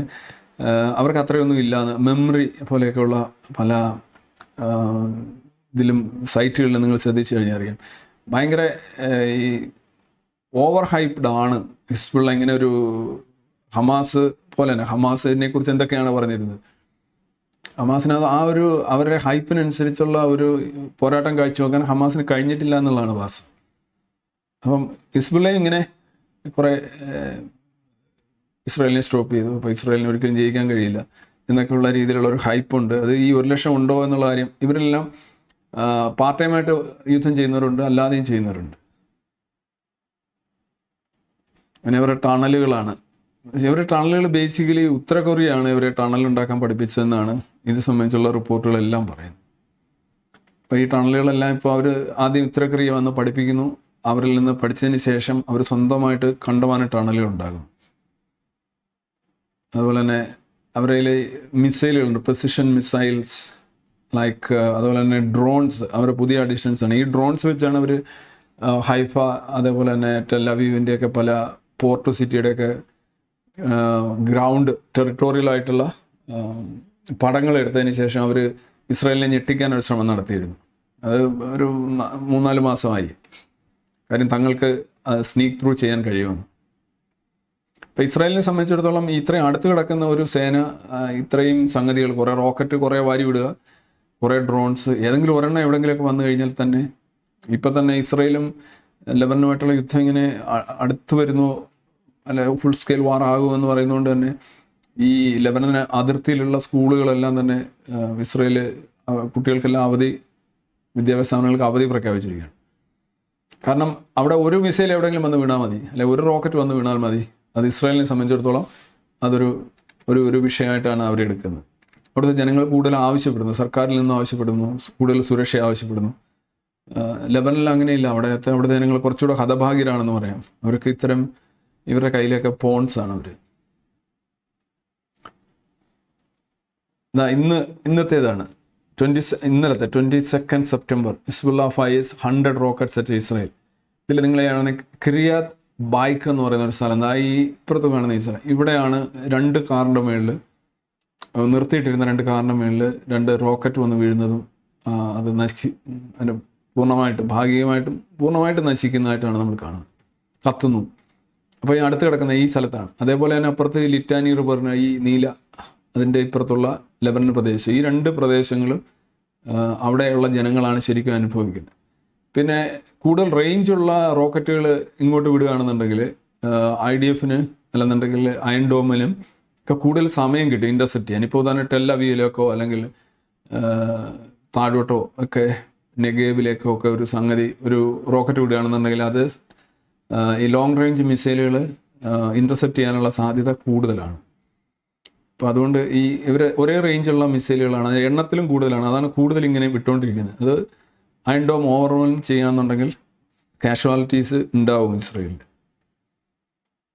ഇന്ന് ഹഗാരി പറഞ്ഞൊരു കാര്യം നോക്കൂ, ഓരോ തങ്ങളെ ഈ വീടുകളെ അല്ലെ ബിൽഡിങ്ങുകളെ ആക്രമിക്കാൻ പോകുന്നു എന്ന് ഇസ്രായേൽ പറയുന്നതിൻ്റെ കാര്യം, ഇതിനടുത്ത ഉള്ളിലെല്ലാം തന്നെ ഈ കെട്ടിടങ്ങളിലെല്ലാം തന്നെ ഈ ട്രക്കുകൾ നിർത്തിയിട്ടുണ്ട്, ലോഞ്ചേഴ്സ് വെച്ചിട്ടുണ്ട്. ഇത് ഇവരുടെ ഒരു അനിമേഷൻ പടം വെച്ചവർ പറഞ്ഞാണ്. അപ്പോൾ ഇത്രയേ ഉള്ളൂ, ഈ കെട്ടിടങ്ങളെല്ലാം സ്ട്രൈക്ക് ചെയ്യും. ഒരു വലിയൊരു ഇതാണ് ശരിക്കും ഈ ഇസ്രായേൽ, കാരണം ഒരു ആർമി കീഴടങ്ങാൻ എന്നാൽ ഇത്തരത്തിലുള്ള ഡാമേജുകൾ ഉണ്ടായിക്കഴിഞ്ഞാൽ, ഇത്ര ഡിസ്ട്രക്ഷൻ ഉണ്ടായിക്കഴിഞ്ഞാൽ അവിടെ വലിയ പ്രശ്നം ഉണ്ടാകും എന്നുള്ളതിൽ സംശയമില്ല. അതുകൊണ്ടാണ് move out of arms way immediately ജനങ്ങളോട് മുന്നറിയിപ്പ് കൊടുത്തിരിക്കണം, ഞങ്ങൾ അവിടെ ആക്രമിക്കാൻ പോവാണ്. കാര്യം ഇത് വെറും കെട്ടിടങ്ങളല്ല, ഇതിനകത്തെല്ലാം തന്നെ റോക്കറ്റ് ലോഞ്ചേഴ്സ് ഉണ്ട്. അതിലൊരു റോക്കറ്റ് ലോഞ്ചറുടെ ഒരു പടം കണ്ടില്ലേ നിങ്ങൾ? ഈ കെട്ടിടത്തിനുള്ളിൽ തന്നെ അവർ ചെയ്ത് കാണിക്കുന്നതാണ്. ഇത് IDFൻ്റെ തന്നെ അതായത് ഇത്രേ ഉള്ളൂ. The wants of extensive strike in Lebanon and എന്താണ് ഗാസയിൽ നടന്നത്, അത് തന്നെയാണ് ചെയ്യാൻ പോകുന്നത് ഇസ്രായേൽ. ഇതവരെ ടണലുകളെ കുറിച്ചുള്ള ഒരു നീണ്ട Hezbollah has built vast tunnel network far more sophisticated than ഹമാസിനേക്കാളിലൊക്കെ അവരെ ഉണ്ടല്ലോ ഇത് പോളിഗോൺസ് എന്നറിയപ്പെടുന്നത്. ഒരു ടണല് നിന്ന് ഒരുപാട് സ്ഥലങ്ങളിലേക്ക് പോവുകയാണ്. ഇതേ സാധനമാണ് ഹമാസ് കോപ്പി അടിച്ചത്. ഈ ഹിസ്ബുള്ളയുടെ ടണലുകൾ തുടങ്ങി കുറേ കഴിഞ്ഞതിന് ശേഷമാണ് ഹമാസ് ഈ ടണല് പണ്ടേ ഉണ്ട്, ഗാസൻ ടണൽ പണ്ടേ ഉണ്ട്. പക്ഷേ ഞാൻ പറയുന്നത് ഈ രീതിയിലുള്ള ഒരു മെട്രോ ലെവലിലുള്ള ഒരു അണ്ടർഗ്രൗണ്ട് ഒരു ട്രാൻസ്പോർട്ടേഷൻ സിസ്റ്റം പോലെ ഡെവലപ്പ് ചെയ്യുകയും അത് വളരെ നിഗൂഢമായി കോഡ് ചെയ്തൊക്കെ ചെയ്യുകയും ചെയ്യുന്നത് ശരിക്കും ഈ ദക്ഷിണ ലെബനിൽ ഹിസ്ബുള്ള സ്ഥാപിച്ചിരിക്കുന്ന ടണലുകളാണ്. അപ്പോൾ ഒരു ടണല് ഈ പറയുന്ന പട പേടിച്ച് പന്തളത്ത് ചെന്നപ്പം അവിടെ ഗാനമേള എന്നൊക്കെ പറയുന്നത് പോലെ ഇത് തന്നെയാണ് സംഭവിക്കാൻ പോകുന്നത്. അവിടുത്തെ ഒരു ടണലുകൾ ഒതുക്കിയിട്ട് ഇങ്ങോട്ട് വരുമ്പോൾ അതിനേക്കാൾ ഭീകരമായ ടണലുകൾ കൂടുതൽ എക്സ്റ്റെൻസീവ് ആയിട്ടുള്ള പോളിഗോൺസ് എന്നാണ്. മറ്റേത് ഗാസൻ മെട്രോ എന്നറിയപ്പെടുന്നെങ്കിൽ ഇത് പോളിഗോൺസ് എന്നാണ് പറയുന്നത്. അപ്പം എല്ലാ രീതിയിലും ഹമാസിൻ്റെ ചേട്ടനാണ് ഹിസ്ബുള്ളയുമായിട്ടുള്ള യുദ്ധം ഇസ്രായേലിന് ചെയ്യേണ്ടി വരുന്നത് അനിവാര്യമായിട്ടാണ്. ഒന്ന്, ഒരു ആവശ്യമില്ലാതെ ഹിസ്ബുള്ള ഇതിനകത്ത് ഇടപെടുന്നു. അവരുടെ യുദ്ധമല്ല, അതിർത്തി അല്ല, ഒരു ഹമാസിന് ഐക്യദാർഢ്യം പ്രഖ്യാപിച്ചുകൊണ്ട് എന്നാണല്ലോ അതിനകത്തുനിന്ന് അറിയേണ്ടത്. എന്നിട്ട് അവർ ചെയ്ത് എന്താണ്, റോക്കറ്റ് വിടുന്നു. 60,000-നും 70,000-നും ഇടയ്ക്ക് വരുന്ന ഇസ്രായേലികൾ അവരുടെ വീട്ടിലല്ല, അവരൊരു വർഷമായിട്ട് പുറത്താണ്, ഇൻറ്റേർണൽ ഡിസ്പ്ലേസ്മെൻറ്റ്. അത് തിരിച്ചുകൊണ്ട് അവരെ അവിടെ പാർപ്പിക്കണമെന്നുള്ള ആ ജനങ്ങളുടെയും ബന്ധുക്കളുടെയും ആളുകളിലെയൊക്കെ വലിയ തോതിലുള്ള സമ്മർദ്ദം ഇസ്രായേലി ഗവൺമെൻറ്റിന് മുകളിലുണ്ട്.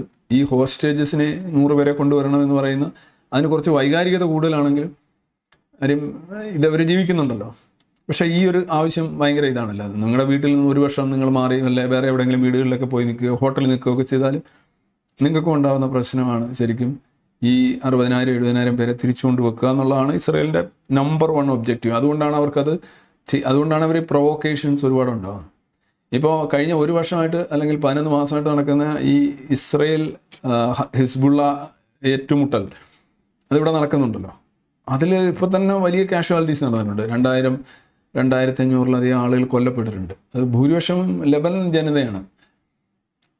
ഹിസ്ബുള്ളയുടെ സോൾജിയേഴ്സ് തന്നെ ഏതാണ്ട് 500 ആളുകൾ കൊല്ലപ്പെട്ടിട്ടുണ്ട്. 10-15 ഇസ്രായേലി സോൾജിയേഴ്സും ജനങ്ങളും എല്ലാം കൂടെ കൊല്ലപ്പെട്ടിട്ടുണ്ട്. പക്ഷേ ഹിസ്ബുള്ളയുടെ കണക്കനുസരിച്ച് അത് കൂടുതലാണ്.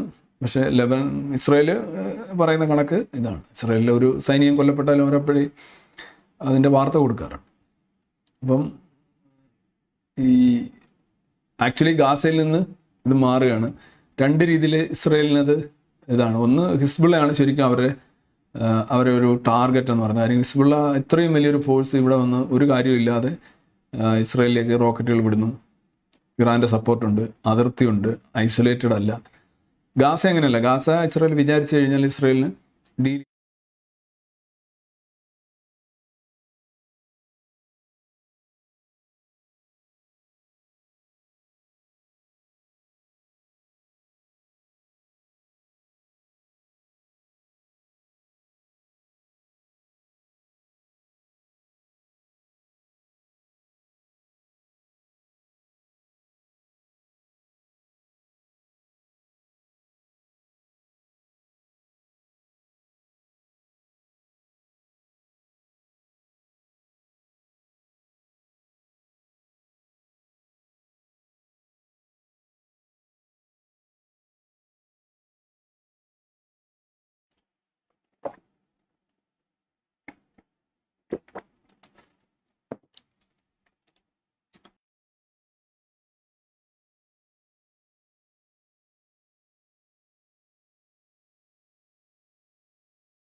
live, but you didn't read it.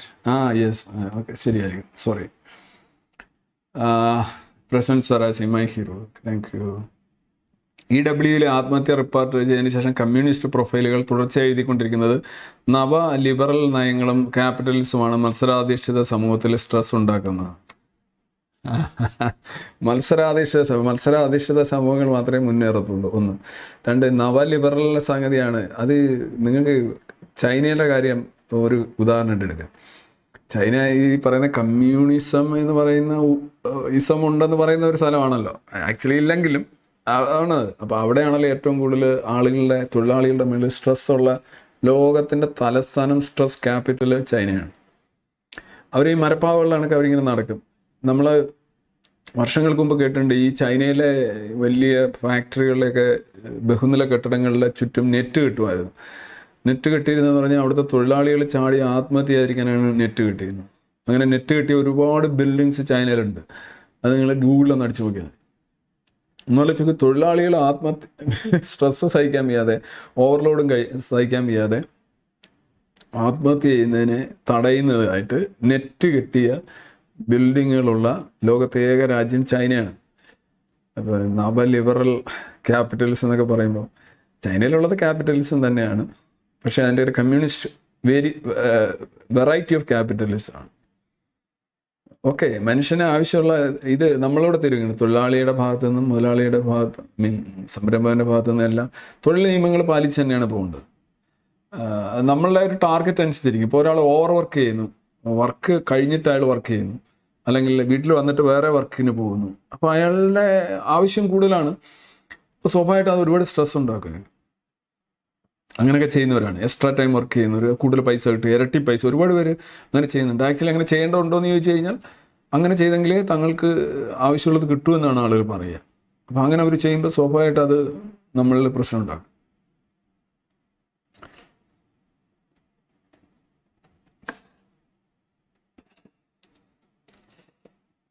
ചിരിച്ചു കേരള ഹമാസ്. ഒക്ടോബർ 7 ചിരിച്ചു ഹമാസ്. സാധാരണക്കാരെ മാറ്റി ഗസയിലേക്ക് ഭക്ഷണം, വെള്ളം, വൈദ്യുതി ഇവ നൽകുന്നത് നിർത്താൻ പോവുകയാണെന്ന് ഒരു വാർത്തയുണ്ട്. സാധാരണക്കാരെ മാറ്റി. ഓക്കെ, എൻ്റെ ശ്രദ്ധയിൽപ്പെട്ടില്ല. ഇൻഡസ്ട്രിയൽ സ്കെയിൽ കൺവേർഷൻ, ലഡുവിൽ മാംസക്കൊഴുപ്പ്, ഉത്സവം കലക്കൽ, ഈ ആചാരങ്ങളൊക്കെ വിഡിതങ്ങൾ തന്നെ. പക്ഷേ ഒരു കൂട്ടരെ എന്നും ഇങ്ങനെ പ്രകോപിപ്പിക്കുന്നതും ഇല്ലാതാക്കുന്നതും ചെയ്യുന്ന അജണ്ട എന്തുകൊണ്ട്? സോ റേസ് RC യൂണിവേഴ്സൽ ലൈവ് RC അങ്ങനെ എഴുതി തുടങ്ങി. ദരിദ്ര രാജ്യങ്ങളാണ് ലെബനൻ, ഇറാൻ തുടങ്ങിയവ. സംശയമില്ല. ലെബനനൊക്കെ വലിയ തോതിലുള്ള സാമ്പത്തികപരമായിട്ടുള്ള പ്രശ്നം. ഇറാൻ്റെയൊക്കെ അവസ്ഥ അത് തന്നെയാണ്. പിന്നെ ഇങ്ങനെ മസിൽ പിടിച്ച് നിൽക്കുന്നതേ ഉള്ളൂ. ശ്രീലങ്കയുടെ അവസ്ഥ ഇനി എന്താകും? മാർക്സിസ്റ്റ് പ്രസിഡന്റ് അധികാരത്തിൽ വന്നു. മാർക്സിസ്റ്റ് പ്രസിഡന്റ് എന്ന് പറഞ്ഞാൽ ജനതാ വിമുക്തി പെരുമുന വെച്ചാണ് ഈ പറയുന്നതെന്നാണ് ഞാൻ മനസ്സിലാക്കുന്നത്. ആക്ച്വലി ജനതാ വിമുക്തി പെരുമുന എന്ന് പറഞ്ഞാൽ ഒരു ടെററിസ്റ്റ് ഓർഗനൈസേഷനായിട്ടാണ് അവരെ ഡീൽ ചെയ്തിട്ടുള്ളത് ശ്രീലങ്കയിൽ. അവരിങ്ങനെ സ്ഫോടനങ്ങൾ നടത്തലായിരുന്നു അവരുടെ ഒരു പരിപാടി. പിന്നെ ശ്രീലങ്കയിൽ റനിൽ വിക്രമസിംഗെ ആയിരുന്നു പ്രസിഡന്റ്. പുള്ളി ആദ്യം ഒരു ടെമ്പററി പ്രസിഡന്റായി, പിന്നെ പുള്ളി ജയിച്ച് പ്രസിഡന്റായി. അപ്പോൾ ആ പ്രസിഡന്റ്, ആദ്യത്തെ പ്രസിഡന്റ് ഗോത്തബായ രാജപക്സയുടെ ടേമിൽ, ബാക്കിയുള്ള ടേമിലേക്ക് മാത്രമാണ് പുള്ളി പ്രസിഡന്റായിട്ട് തുടർന്നത്. ഇപ്പോൾ ഇലക്ഷൻ നടന്ന് പുള്ളിക്ക് 17% വോട്ട് കിട്ടിയുള്ളൂ, 3-ാം സ്ഥാനത്തായിപ്പോയി. ആക്ച്വലി ഞാനൊരു ന്യൂട്രൽ ആംഗിളിൽ നോക്കുകയാണെന്നുണ്ടെങ്കിൽ he has done A great job. അതായത് അവിടെ ഉണ്ടായുള്ള പ്രശ്നത്തിൻ്റെ പരിഹാരം എന്ന നിലയിൽ പുള്ളി ചെയ്ത കാര്യങ്ങളും പുള്ളി അത്ര വലിയ ഏബിളാണ്, കരിഷ്മാറ്റിക് ആണെന്ന് ഞാൻ കരുതുന്നില്ല. ബട്ട് സ്റ്റിൽ അത് ശ്രീലങ്കൻ എക്കോണമി അവർ താഴോട്ട് പോയില്ല, അത് വേഴ്സ് ആയില്ല എന്നുള്ളത് പുള്ളിയെക്കുറിച്ച് അങ്ങനെ തന്നെ വിലയിരുത്താൻ കഴിയും. പക്ഷേ പുള്ളി കുറേ ഓസ്റ്ററിറ്റി മെഷേഴ്സ് കൊണ്ടുവന്നു. ഓസ്റ്ററിറ്റി മെഷേഴ്സ് കൊണ്ടുവരുന്ന ആളുകൾ അൺപോപ്പുലർ ആവുക സാധാരണ. ഈ ജനങ്ങൾക്ക് ഒരുപാട് തോതിലുള്ള 15 ഇനത്തിൽപ്പെട്ട ടാക്സുകൾ എടുത്തു കളഞ്ഞപ്പോഴാണ് ഈ ഗോത്തബായ രാജപക്സെക്ക് 50%-ലധികം വോട്ട് തന്നെ കിട്ടി, ആദ്യത്തെ ഘട്ടത്തിൽ തന്നെ വിജയിച്ചത്. അങ്ങനെയാണല്ലോ പുള്ളി ഭയങ്കര സംഭവമായി. ഈ ജൈവ കൃഷി എന്തൊക്കെയോ ആയിരുന്നു പുള്ളി മാറിപ്പോൾ. പുള്ളി അവസാനം നാട്ടിൽ നിന്ന് ഓടേണ്ടി വന്നു. അദ്ദേഹത്തിൻ്റെ പാർലമെൻറ്റ് കയ്യേറുന്നു, ഇതാണ് അങ്ങനെ പ്രശ്നങ്ങളൊക്കെ നമ്മൾ കണ്ടത്. നമ്മൾ ഈ ലൈവിൻ്റെ സെഷനിൽ തന്നെയാണ് പുള്ളിയുടെ പതനമൊക്കെ നമ്മൾ കാണുന്നത്. പക്ഷേ എന്താണ്, പുള്ളി പോപ്പുലിസ്റ്റ് ആയിരുന്നു. ഈ ഓസ്റ്ററിറ്റി മെഷേഴ്സ് അല്ലെങ്കിൽ മിതവ്യയം ശീലിക്കുക അല്ലെങ്കിൽ സാമ്പത്തിക അച്ചടക്കം എന്ന് പറയുമ്പോൾ ജനങ്ങൾക്ക് ഇഷ്ടമാവില്ല. ഞാൻ ശ്രീലങ്കയെ കുറിച്ചൊരു ലൈവ് ചെയ്യാമെന്ന് തന്നെ കരുതിയിരുന്നു. അപ്പം ആ ജനങ്ങൾ ഓക്കെ, റനിൽ വിക്രമസിംഗ ചെയ്യുന്ന കാര്യങ്ങൾ രാജ്യത്തെ കൂടുതൽ പുറകോട്ടടിക്കുന്നില്ല, രക്ഷപ്പെട്ടു വരുന്നുണ്ട്. പക്ഷെ അത് പോരാ. ജനങ്ങൾ അവരെന്താണ് ചെയ്തത്? ബേസിക്കലി അവർ വലിയ തോതിലുള്ള പാലസ് കയ്യേറി, അത് ഇത് ചെയ്തു. അതുകൊണ്ട് എന്തെങ്കിലും പ്രശ്നം പരിഹരിക്കപ്പെട്ടോ? അതുകൊണ്ട് പ്രശ്നമൊന്നും പരിഹരിക്കപ്പെട്ടില്ല. പുതിയ ഗവൺമെൻറ് വരുന്നു, തിരിച്ചു പോകുന്നു. നിങ്ങൾ ഈ പറഞ്ഞോളല്ല, എന്താണ് പറയുന്നത്, പാത്രത്തെ കല്ലേ കടിച്ച് പല്ല് കളയുന്നു എന്ന് പറയുന്നതല്ലാതെ പ്രത്യേകിച്ച് അതുകൊണ്ട് പ്രയോജനമൊന്നുമില്ല. അപ്പോൾ ഇപ്പോൾ ജനങ്ങൾക്ക് തോന്നുന്നു ഇയാൾ ചേഞ്ച് കൊണ്ടുവരാൻ പോകുന്നു. എന്ത് ചേഞ്ച് കൊണ്ടുവരാൻ കഴിയുന്നത്? ഈ മാർസിസം എന്നൊക്കെ പറയുന്നത് ഈ ശ്രീലങ്കയിലും കണ്ട് എന്തെങ്കിലും യൂസ് ചെയ്യാൻ പറ്റുമോ?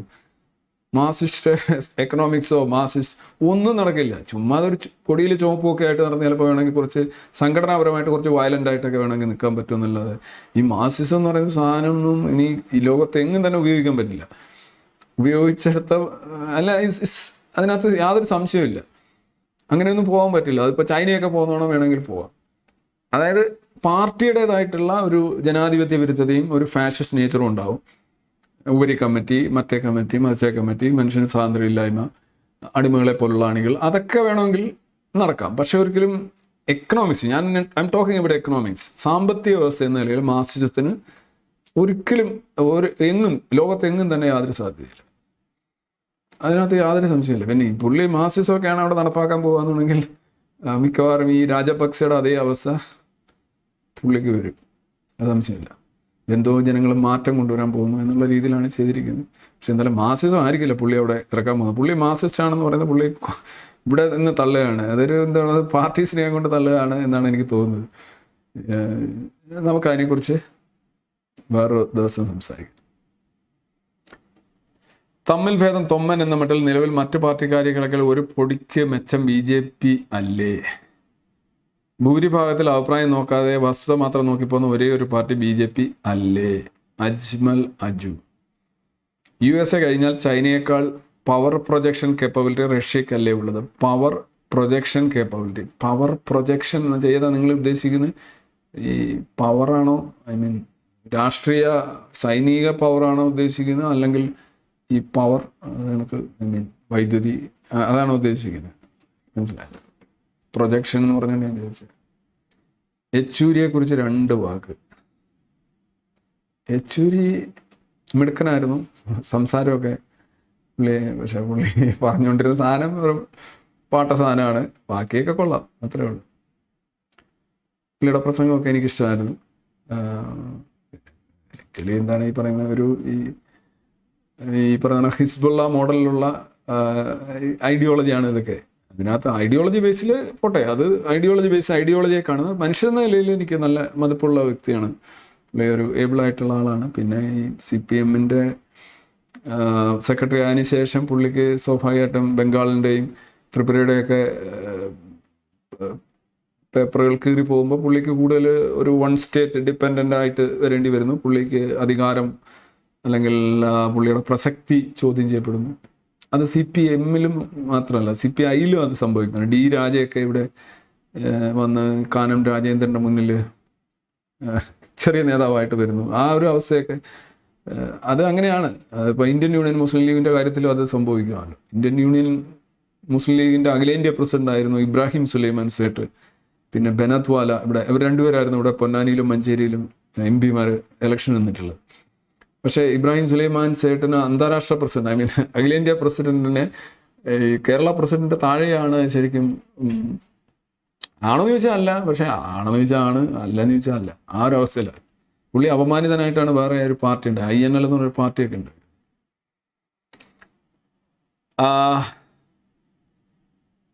കുര്യനെ കുറിച്ച് VJ കുര്യൻ IAS-നെ കുറിച്ച് 2 വാക്ക്.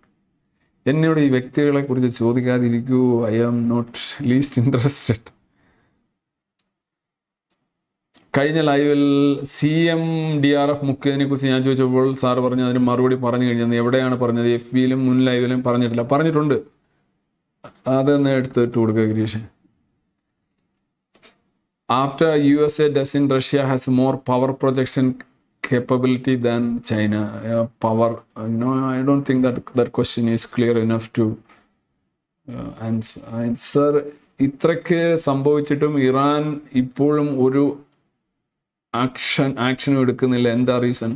ഇറാനെ കുറിച്ചൊരു തിരിച്ചറിവ് ഉണ്ടായിട്ടുണ്ട്, ഇസ്രായേലിനെ കുറിച്ച് തിരിച്ചറിവ്. ഇറാൻ ആക്ച്വലി നോക്കൂ, ഇറാൻ്റെ അവസ്ഥ എന്ന് പറഞ്ഞാൽ അവരൊരു they are cornered and humiliated in many ways. അവർ ഉദ്ദേശിക്കുന്ന ഈ പറയുന്ന കാര്യങ്ങൾ റിയാലിറ്റിയുമായിട്ട് പൊരുത്തപ്പെട്ടില്ലെങ്കിൽ വലിയ ബുദ്ധിമുട്ടായിരിക്കും.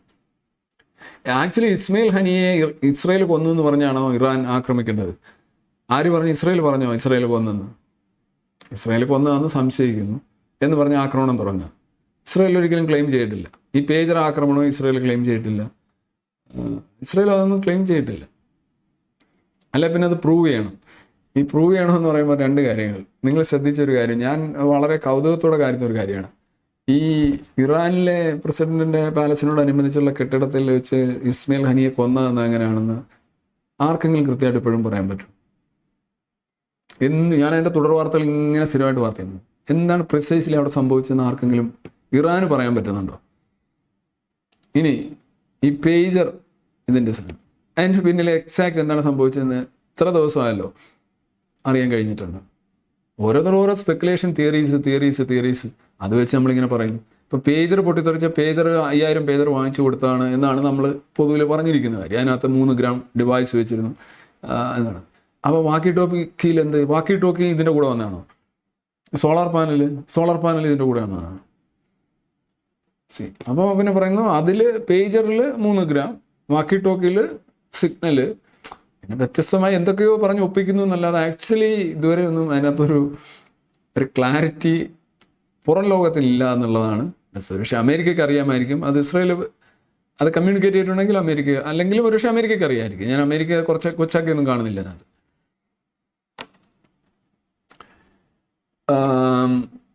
ഇസ്ലാം മതം ഉള്ളിടത്ത് ഫുൾ സമാധാനമായിരിക്കും, ഉറങ്ങാൻ പോലും കഴിയില്ല. നമുക്ക് ഐറ്റം ഗവൺമെൻറ് എംപ്ലോയിന് ആവശ്യമുണ്ടോ? എൻമുക്ക് ഐറ്റമോ? എന്തോ എൻ്റെ അർത്ഥം? Is there bureaucracy financial burden? കേരളത്തിലെ ഫിനാൻഷ്യൽ ക്രൈസിസിന് ഒരു കാരണം ഗവൺമെൻറ് എംപ്ലോയീസ് അല്ലേ? ആർസിയുടെ ഒപ്പീനിയൻ എന്താണ്? Please do a live on this. Okay. 2 വർഷത്തിലെ സ്പേസ് മാസ് മിഷൻ നടത്തുമത്രേ Trump must do before is exist of opinion. ഞാൻ കണ്ടു ട്രംപിൻ്റെ പ്രസംഗം. ട്രംപ് എലോണിനെ കോട്ട് ചെയ്യുന്നു, എലോൺ എന്നൊക്കെ പറഞ്ഞ് അടിക്കുന്നത് കണ്ടു. നടക്കട്ടെ. അതിന് എനിക്കൊന്ന് ഈ സ്പേസിൻ്റെ കാര്യത്തിൽ നെക്സ്റ്റ് ലീപ്പ് ഫോർവേഡ് എന്ന് പറഞ്ഞു കഴിഞ്ഞാൽ പ്രൈവറ്റ് പാർട്ടിസിപ്പേഷൻ തന്നെയാണ്. ഇപ്പം നാസ എന്നൊക്കെ പറഞ്ഞ ഒരു ക്ലീഷേ റിഡൻ സംഗതി, അത് കുറച്ച് കോൺസർവേറ്റീവ് ആയിട്ടുള്ള ഒരു ലെവലാണ് അവർ. മാത്രമല്ല നാസ ഈ പറഞ്ഞോളൂ, ഈ അവിടെ വരുന്ന പ്രസിഡന്റുമാർ ഈ ഓരോരോ മിഷൻ, ഇപ്പം എങ്ങനെയാണ് ഈ ചൊവ്വ പരിവേഷണം, മൂൺ പരിവേഷണമൊക്കെ അങ്ങോട്ടും ഇങ്ങോട്ടും ഷിഫ്റ്റ് ചെയ്യുന്നത്. ചിലർക്ക് ചൊവ്വ വേണം, അടുത്ത പ്രസിഡന്റ് മൂൺ വേണം, അടുത്ത പ്രസിഡന്റ് ചൊവ്വ വേണം. അതുമാരെല്ലാം വാരി വലിച്ചുകൊണ്ട് അങ്ങോട്ടും ഇങ്ങോട്ടും ഒക്കെ പോകും. അപ്പോൾ അതുകൊണ്ട് ഒരു ടാർഗറ്റഡ് ഗോൾ വെച്ച് സ്പേസ് ഒബ്ജക്റ്റീവ്സ് അച്ചീവ് ചെയ്യുന്നതിന് നാസയ്ക്ക് കഴിയുന്നില്ല എന്നുള്ളതാണ് പ്രശ്നം. ടൈസൻ്റെ ഒരു സ്പീച്ച് ഉണ്ട്, നിങ്ങൾ ശ്രദ്ധിച്ചു കഴിഞ്ഞാൽ അറിയാം. അതാണ് പലയിടത്തും അവരെ ഈ പ്രയോറിറ്റി ഷിഫ്റ്റ് ചെയ്ത് പോകുന്നതുകൊണ്ടാണ് നാസയ്ക്ക് ശരിക്കും ആ പോയിന്റഡായിട്ട് സ്ട്രൈക്ക് ചെയ്യാൻ പറ്റാത്തത്.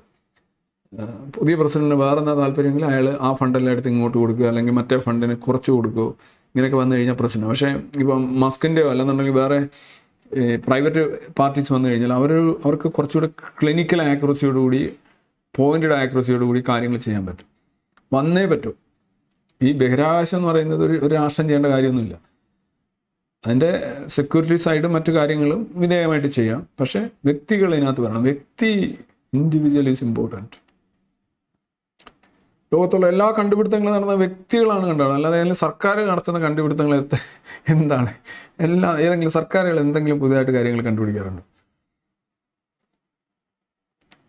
സർക്കാരുകൾക്ക് സഹായിക്കാൻ പറ്റും. ഞാൻ പറഞ്ഞില്ലേ, നമ്മൾ ഈ വ്യക്തിയുടെ അനന്ത സാധ്യതകൾ, മനുഷ്യൻ്റെ ചിലപ്പോൾ ഒരു മനുഷ്യനായിരിക്കും അത് കണ്ടെത്തുന്നത്, പക്ഷെ അവന് പ്രമാദം ഇത് കൊടുക്കണം. അതുകൊണ്ട് സ്പേസിലേക്ക് വരട്ടെ ഈ പറയുന്ന ചൊവ്വ യാത്ര, എല്ലാ യാത്രകളും.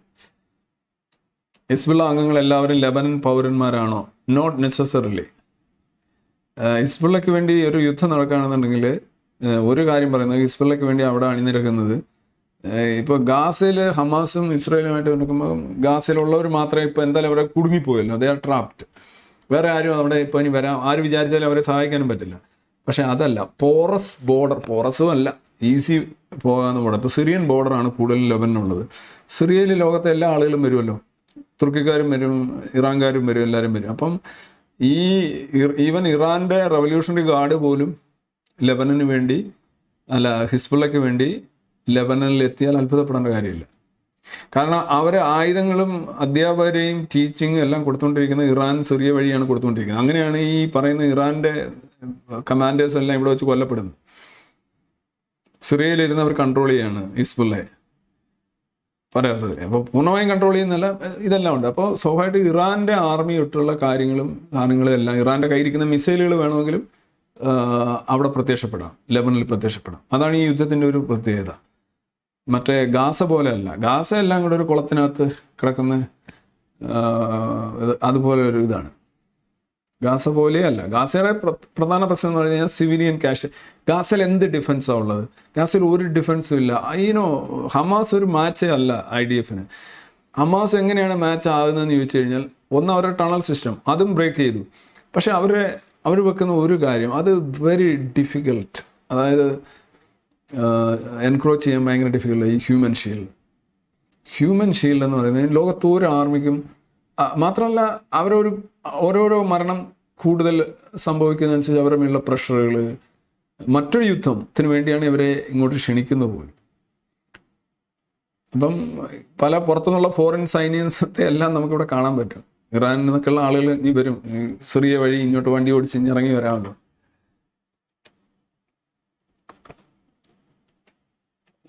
അമൽ രാഘവൻ, ആൻറ്റി വൈറസ് കൊണ്ട് ഞാൻ ഉദ്ദേശിച്ച ഓരോ ദിവസവും വ്യത്യസ്തമായ വിഷയങ്ങൾ അവതരണം എന്നായിരുന്നു. ഇതിപ്പോൾ കുറച്ചു കാലമായിട്ട് ദിവസമുള്ള യുദ്ധത്തിൻ്റെ കമൻട്രി പോലെ. വ്യത്യസ്തത എന്ന് പറഞ്ഞു കഴിഞ്ഞാൽ ഏതൊക്കെ വിഷയമാണ് ഇനി ചെയ്യാനുള്ളത്? ഗ്രീൻ ഹൈഡ്രജൻ വരെ ചെയ്യാനുള്ളത്. നിങ്ങൾ എന്തെങ്കിലും ഒരു വിഷയം പറയൂ. വ്യത്യസ്തമായ വിഷയം എന്നോട് തന്നെ ഇത് പറയണം. ഓരോ ദിവസവും വ്യത്യസ്തമായ വിഷയം എന്ന് സംടൈംസ് അത് പോസിബിൾ. അപ്പം ശ്രീലങ്കയുടെ ആ പ്രശ്നം ഉണ്ടായ ആ സമയത്ത് നമ്മൾ ശ്രീലങ്കയുടെ 6-7 ലൈവുകൾ അടുപ്പിച്ചു വന്നു.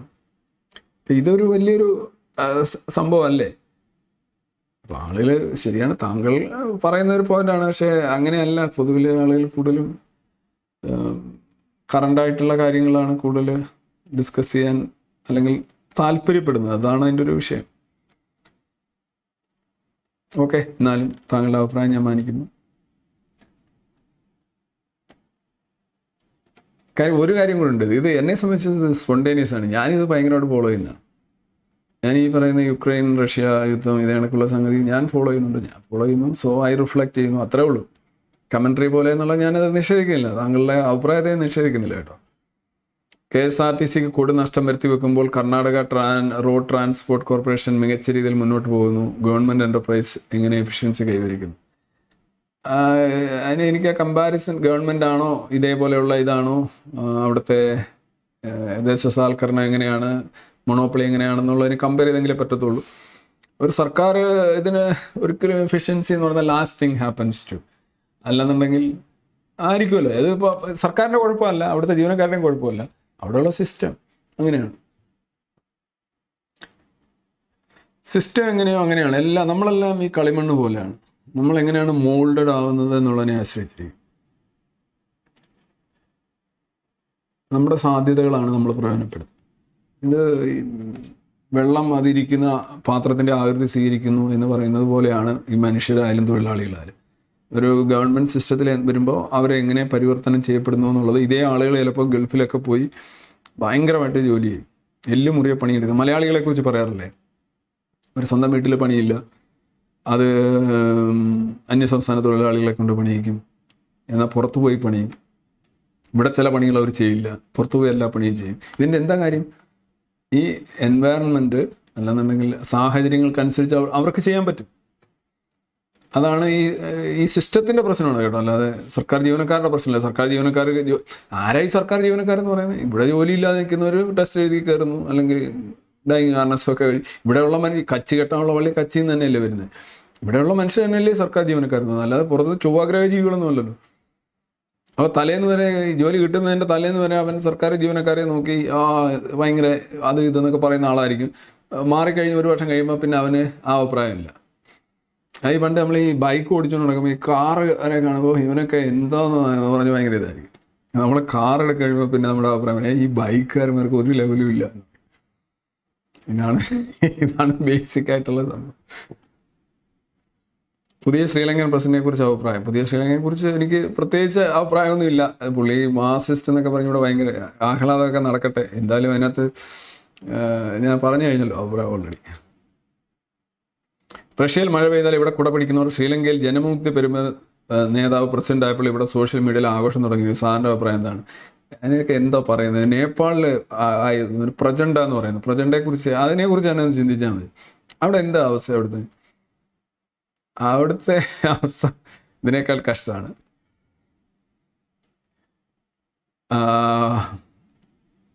Sir, as A person who has written many exams, please give me some tips for securing top rank in IMU CET entrance exam.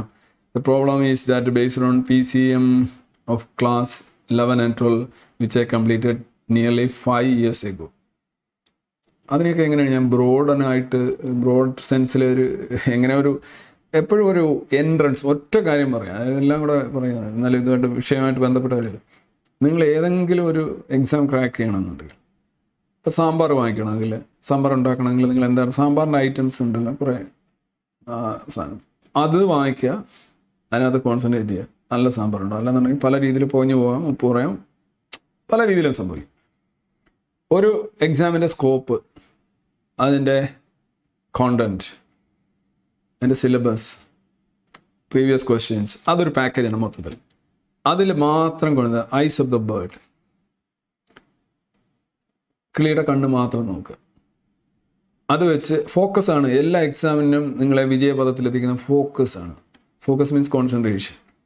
ആ ഓറിയൻറ്റേഷൻ നിങ്ങൾ ഒരുപാട് പോയിട്ട് കാര്യമില്ല. ഇപ്പോൾ ഉദാഹരണമായിട്ട് ചില HSA പോലെയൊക്കെയുള്ള പരീക്ഷകളുണ്ട്, അതിനകത്ത് പുസ്തകത്തിൽ നിന്ന് മാത്രമേ ചോദിക്കുള്ളൂ.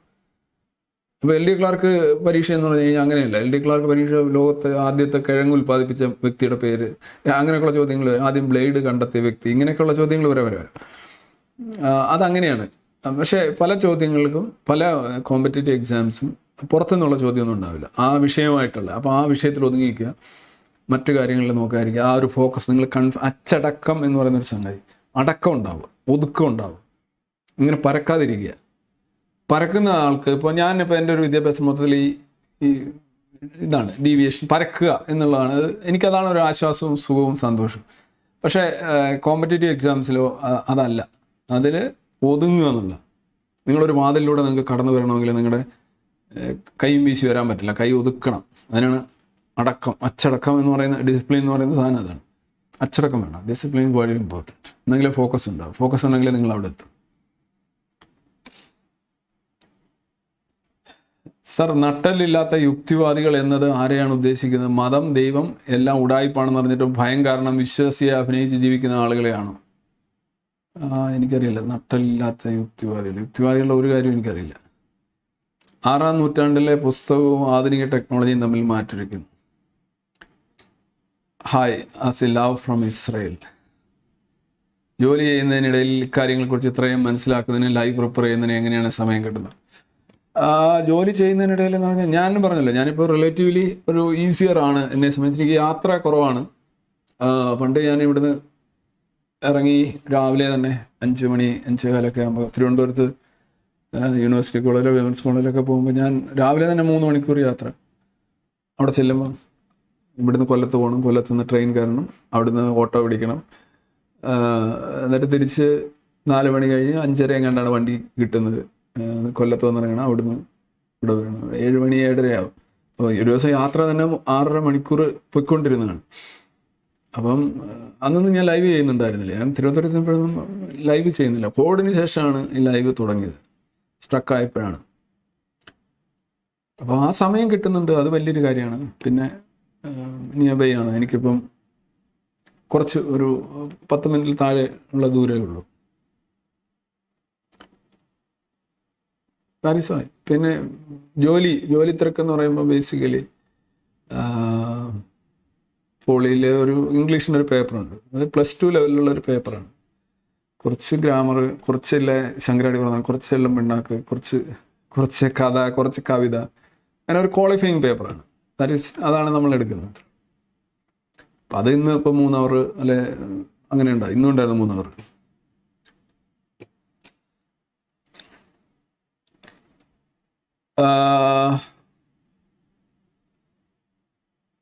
പിന്നെ ഫുൾ ടൈം നമ്മുടെ കയ്യിൽ ഇതല്ലേ ഇരിക്കുന്നത്, നമ്മളിങ്ങനെ നോക്കിക്കൊണ്ടിരിക്കുകയല്ലേ.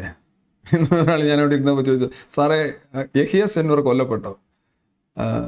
ഞാൻ കുറച്ച് കഴിഞ്ഞ് ഞാനിത് ഒരാളിങ്ങനെ വിളിച്ചു, ഞാൻ പറഞ്ഞു യഹിയ സിൻവർ കൊല്ലപ്പെട്ടു, എനിക്കറിയില്ലല്ലോ. അപ്പോൾ കാണാം മെസ്സേജ് നോക്കി കാണാം, മെസ്സേജും കുറേ 3-4 മെസ്സേജ് ഇറങ്ങി. അതായത് നോക്കിയപ്പോൾ ബ്രൗസ് ചെയ്ത് നോക്കുമ്പോൾ എന്താണ് ഇങ്ങനെയുള്ള സംശയമാണ്. അപ്പോൾ അതേപോലെ നമ്മൾക്കൊരു താല്പര്യമുള്ള ഏരിയയിൽ അങ്ങനെ ആരെയും ഒരു ഇതില്ലല്ലോ, പുഷിങ് ഇല്ലല്ലേ. ഈ സ്റ്റുഡൻസ് എന്ന് പറഞ്ഞു കഴിഞ്ഞാൽ നിങ്ങളെ പുഷ് ചെയ്താണ് നിങ്ങൾ പഠിക്കുന്നത്, നിങ്ങൾ സ്റ്റുഡൻ്റ് അല്ലാന്നാണ് എൻ്റെ ഒരു മിതമായ അഭിപ്രായം. Sir, Israel Palestine issue is also is A part of prophecy. Has there been A real prophecy? Real prophecy is impossible. ആരെങ്കിലും അങ്ങനെ പറയുന്നുണ്ടെങ്കിൽ ഇതാണ്. മുഹമ്മദിൻ്റെ ചാവേർ സംഘം ഹൃദയം കൊണ്ട് ചിന്തിക്കുന്നവരാണല്ലോ. സമയം ഒരുപാടായല്ലോ. Sir, I comment on your previous live about important incident where Abraham അത് ഞാൻ പറഞ്ഞല്ല. Thank Sharon KS. സർ, താൻ അധിനിവേശ രാജ്യത്തെ പിന്തുണയ്ക്കുന്നത് ശരിയല്ല. എല്ലാവർക്കും വേണം സ്വതന്ത്രം ഇന്ത്യ, അത് ഹനിക്കാൻ പാടില്ല. എല്ലാവർക്കും വെള്ളവും വായുവും വേണം. Free Palestine. അതായത് ഫ്രീ ആരിൽ നിന്നാണ് പാലസ്തീൻ ഫ്രീ ആവേണ്ടത്?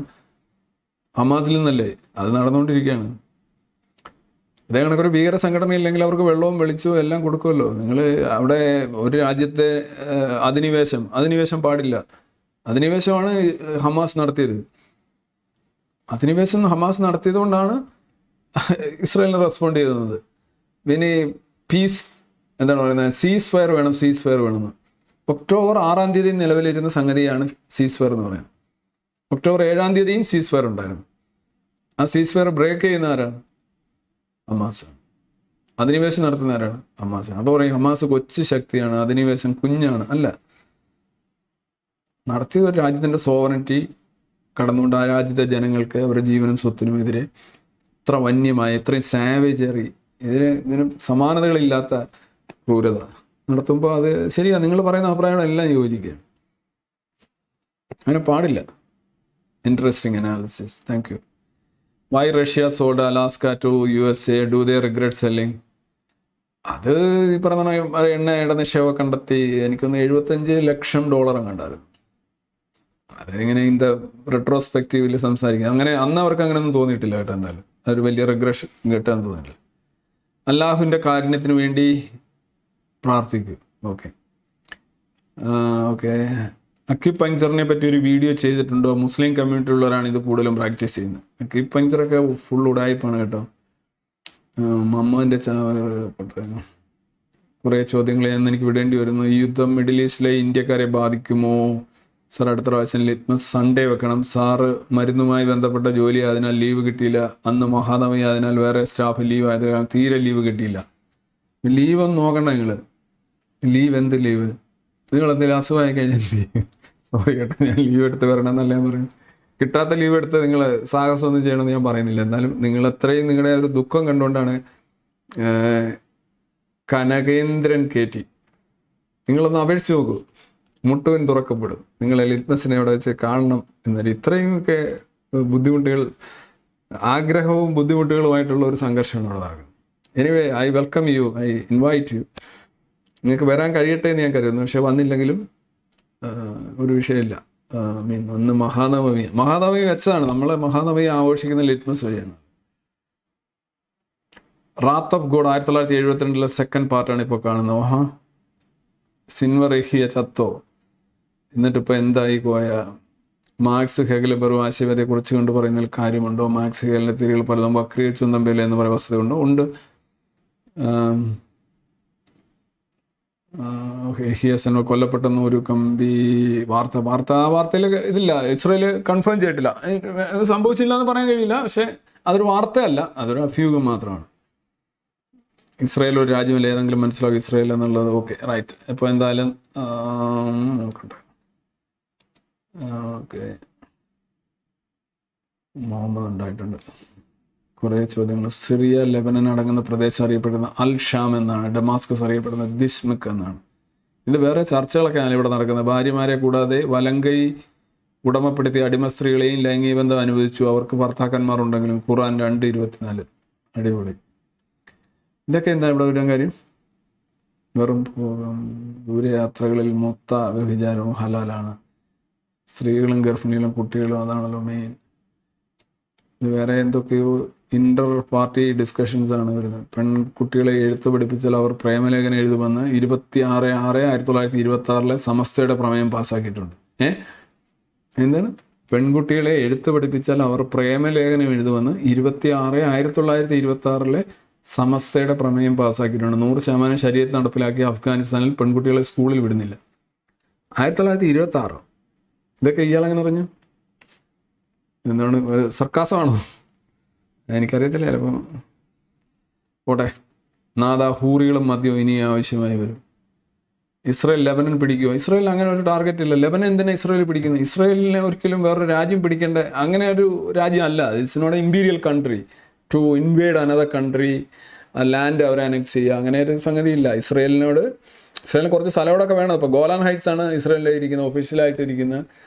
അത് സിറിയയുടെ സ്ഥലമാണ്. അതിൻ്റെ കാരണം എന്താണ്? 67 യുദ്ധം. സിറിയയുടെ ഒക്കെ കാല് പിടിച്ച് പറഞ്ഞാണ്, എടാ നീ വരരുത്, അടിക്കാൻ വരരുതെന്ന് പറഞ്ഞാണ്. ജോർഡനോടും പറഞ്ഞാണ്. പക്ഷേ ഈജിപ്റ്റ് അടിച്ചു, ഞങ്ങൾക്ക് അടിച്ചേ പറ്റൂ. നോക്കൂ, ഈ ലെബനിലെ ഹിസ്ബുള്ള ചെയ്യുന്നത് ഇത് 67 ജോർഡനും സിറിയയും ചെയ്ത അതേ പരിപാടിയാണ്. അതായത് ഒരുത്തൻ അടിക്കുന്നു, അപ്പോൾ അവൻ നേട്ടും, ആ നേട്ടത്തിൻ്റെ ബേസിൽ ഇവിടുന്ന് അങ്ങോട്ട് അടിക്കുന്നു, എല്ലാവരുടെ കൂട്ടമായിട്ട് അടിക്കുന്നു. അപ്പോഴാണ് അറിയുന്നത് ആദ്യം അടി കൊണ്ടവൻ വീണ് കിടക്കുകയാണ്. അപ്പോൾ പിന്നെ എന്തു ചെയ്യും? രാജ്യങ്ങളായതുകൊണ്ട് സിറിയയ്ക്കും ജോർഡനും തിരിച്ചടി വ്യക്തമായിട്ട് കിട്ടി. പക്ഷേ നോൺ സ്റ്റേറ്റ് പ്ലേയേഴ്സും പിന്നെ ഗുഹാജീവികളും ടണലും ഒക്കെ ആകുമ്പോൾ അങ്ങനെ കിട്ടത്തില്ല. പിന്നെ ഹ്യൂമൻ ഷീൽഡും ഒക്കെ ആയിട്ട് ഈ ആളുകളുടെ ഇടയിൽ ഇങ്ങനെ ആയതുകൊണ്ട് ജയിച്ചോ പൂർണ്ണമായിട്ട് ഉന്മൂലനം ചെയ്യാനൊന്നും പറ്റില്ല. പക്ഷേ രാജ്യങ്ങൾ വന്നു കഴിഞ്ഞാൽ പണി. അപ്പോൾ ലെബനനാണ് ഇസ്രായേലുമായിട്ട് യുദ്ധത്തിൽ വരുമ്പോൾ ലെബനൻ്റെ എവിടെയൊക്കെ അടിച്ചു കഴിഞ്ഞാൽ ലെബനൻ തീരുമെന്ന് ഇസ്രായേലിന് പെട്ടെന്ന് തീരുമാനിക്കാം. രണ്ട് രാജ്യങ്ങൾ തമ്മിലുള്ള യുദ്ധമാണെങ്കിൽ എളുപ്പമാണ്, കുറച്ചുകൂടെ കാര്യങ്ങൾ വ്യക്തമാണ്. ഇസ്രായേലിന് ഭയങ്കര അഡ്വാൻറ്റേജാണ്. പക്ഷേ ഇതേ കണക്കുള്ള ഈ ഗറില്ല ഒക്കെ ആണെന്നുണ്ടെങ്കിൽ ഏത് രാജ്യത്തിനും അത് തിരിച്ചാണെങ്കിലും അങ്ങനെ തന്നെ ബുദ്ധിമുട്ട് തന്നെയാണ്. സമാധാനമായി കഴിഞ്ഞ ഒമാനിൽ പോലും ഭീകരന്മാർ തലപൊക്കുന്നു. നമ്മുടെ രാജ്യം ഇത്തരത്തിൽ ഉപകാരങ്ങൾ നാനോ ടെക്നോളജി ഉപയോഗിച്ചില്ല. കലിപ്പൻ അടുത്ത് നോക്കൂ. ഞാൻ നിങ്ങളോട് കലിപ്പൻ എന്തുവാണ്? Why Hezbollah is ignored by UN. UN അങ്ങനെയാണല്ലോ. UN എന്ന് പറഞ്ഞു കഴിഞ്ഞാൽ ഇസ്രയേൽ ബാഷിംഗ് ഓർഗനൈസേഷൻ എന്നാണ് എൻ്റെ പേര്. ഇസ്രയേലിനെ മാത്രം മര്യാദ പഠിപ്പിച്ചുകൊണ്ടിരിക്കുന്ന ഒരു സംഗതി. വേറെ ആർക്കും നിയമവും ഇല്ല, ഒന്നുമില്ല. ഇസ്രയേൽ എസ്കലേഷൻ ഹിസ്ബുള്ളയുടെ ഒക്കെ പറയാൻ പറ്റുമോ? ഈ ഗുട്ടറസിന് ഇറങ്ങി നിങ്ങൾ ചെയ്ത് ശരിയായില്ല, ജനവാസ കേന്ദ്രങ്ങൾക്ക് മനുഷ്യർക്കിടയിലൊക്കെയാണെന്നോ റോക്കറ്റ് വിടുന്നത്, ഇത് വളരെ മോശമാണ്, നിങ്ങൾ എന്താണ് ഈ ചെയ്യുന്നത് എന്ന് പറയാൻ പറ്റുമോ? ഹമാസിനൊക്കെ പറയാൻ പറ്റുമില്ല, ഇസ്രയേലിനോട് പറയാൻ പറ്റും. അത് വൺ വേ ട്രാഫിക്കാണ്. ഓക്കെ, അപ്പോൾ എന്തായാലും ഇന്നത്തെ ഇത് നമുക്കൊരു പരിസമാപ്തിയിലേക്ക് കൊണ്ടുപോകേണ്ടതുകൊണ്ട് സമയം അതിക്രമിച്ചിരിക്കുന്നു. വീണ്ടും ബുധനാഴ്ച കാണാം. Thank you.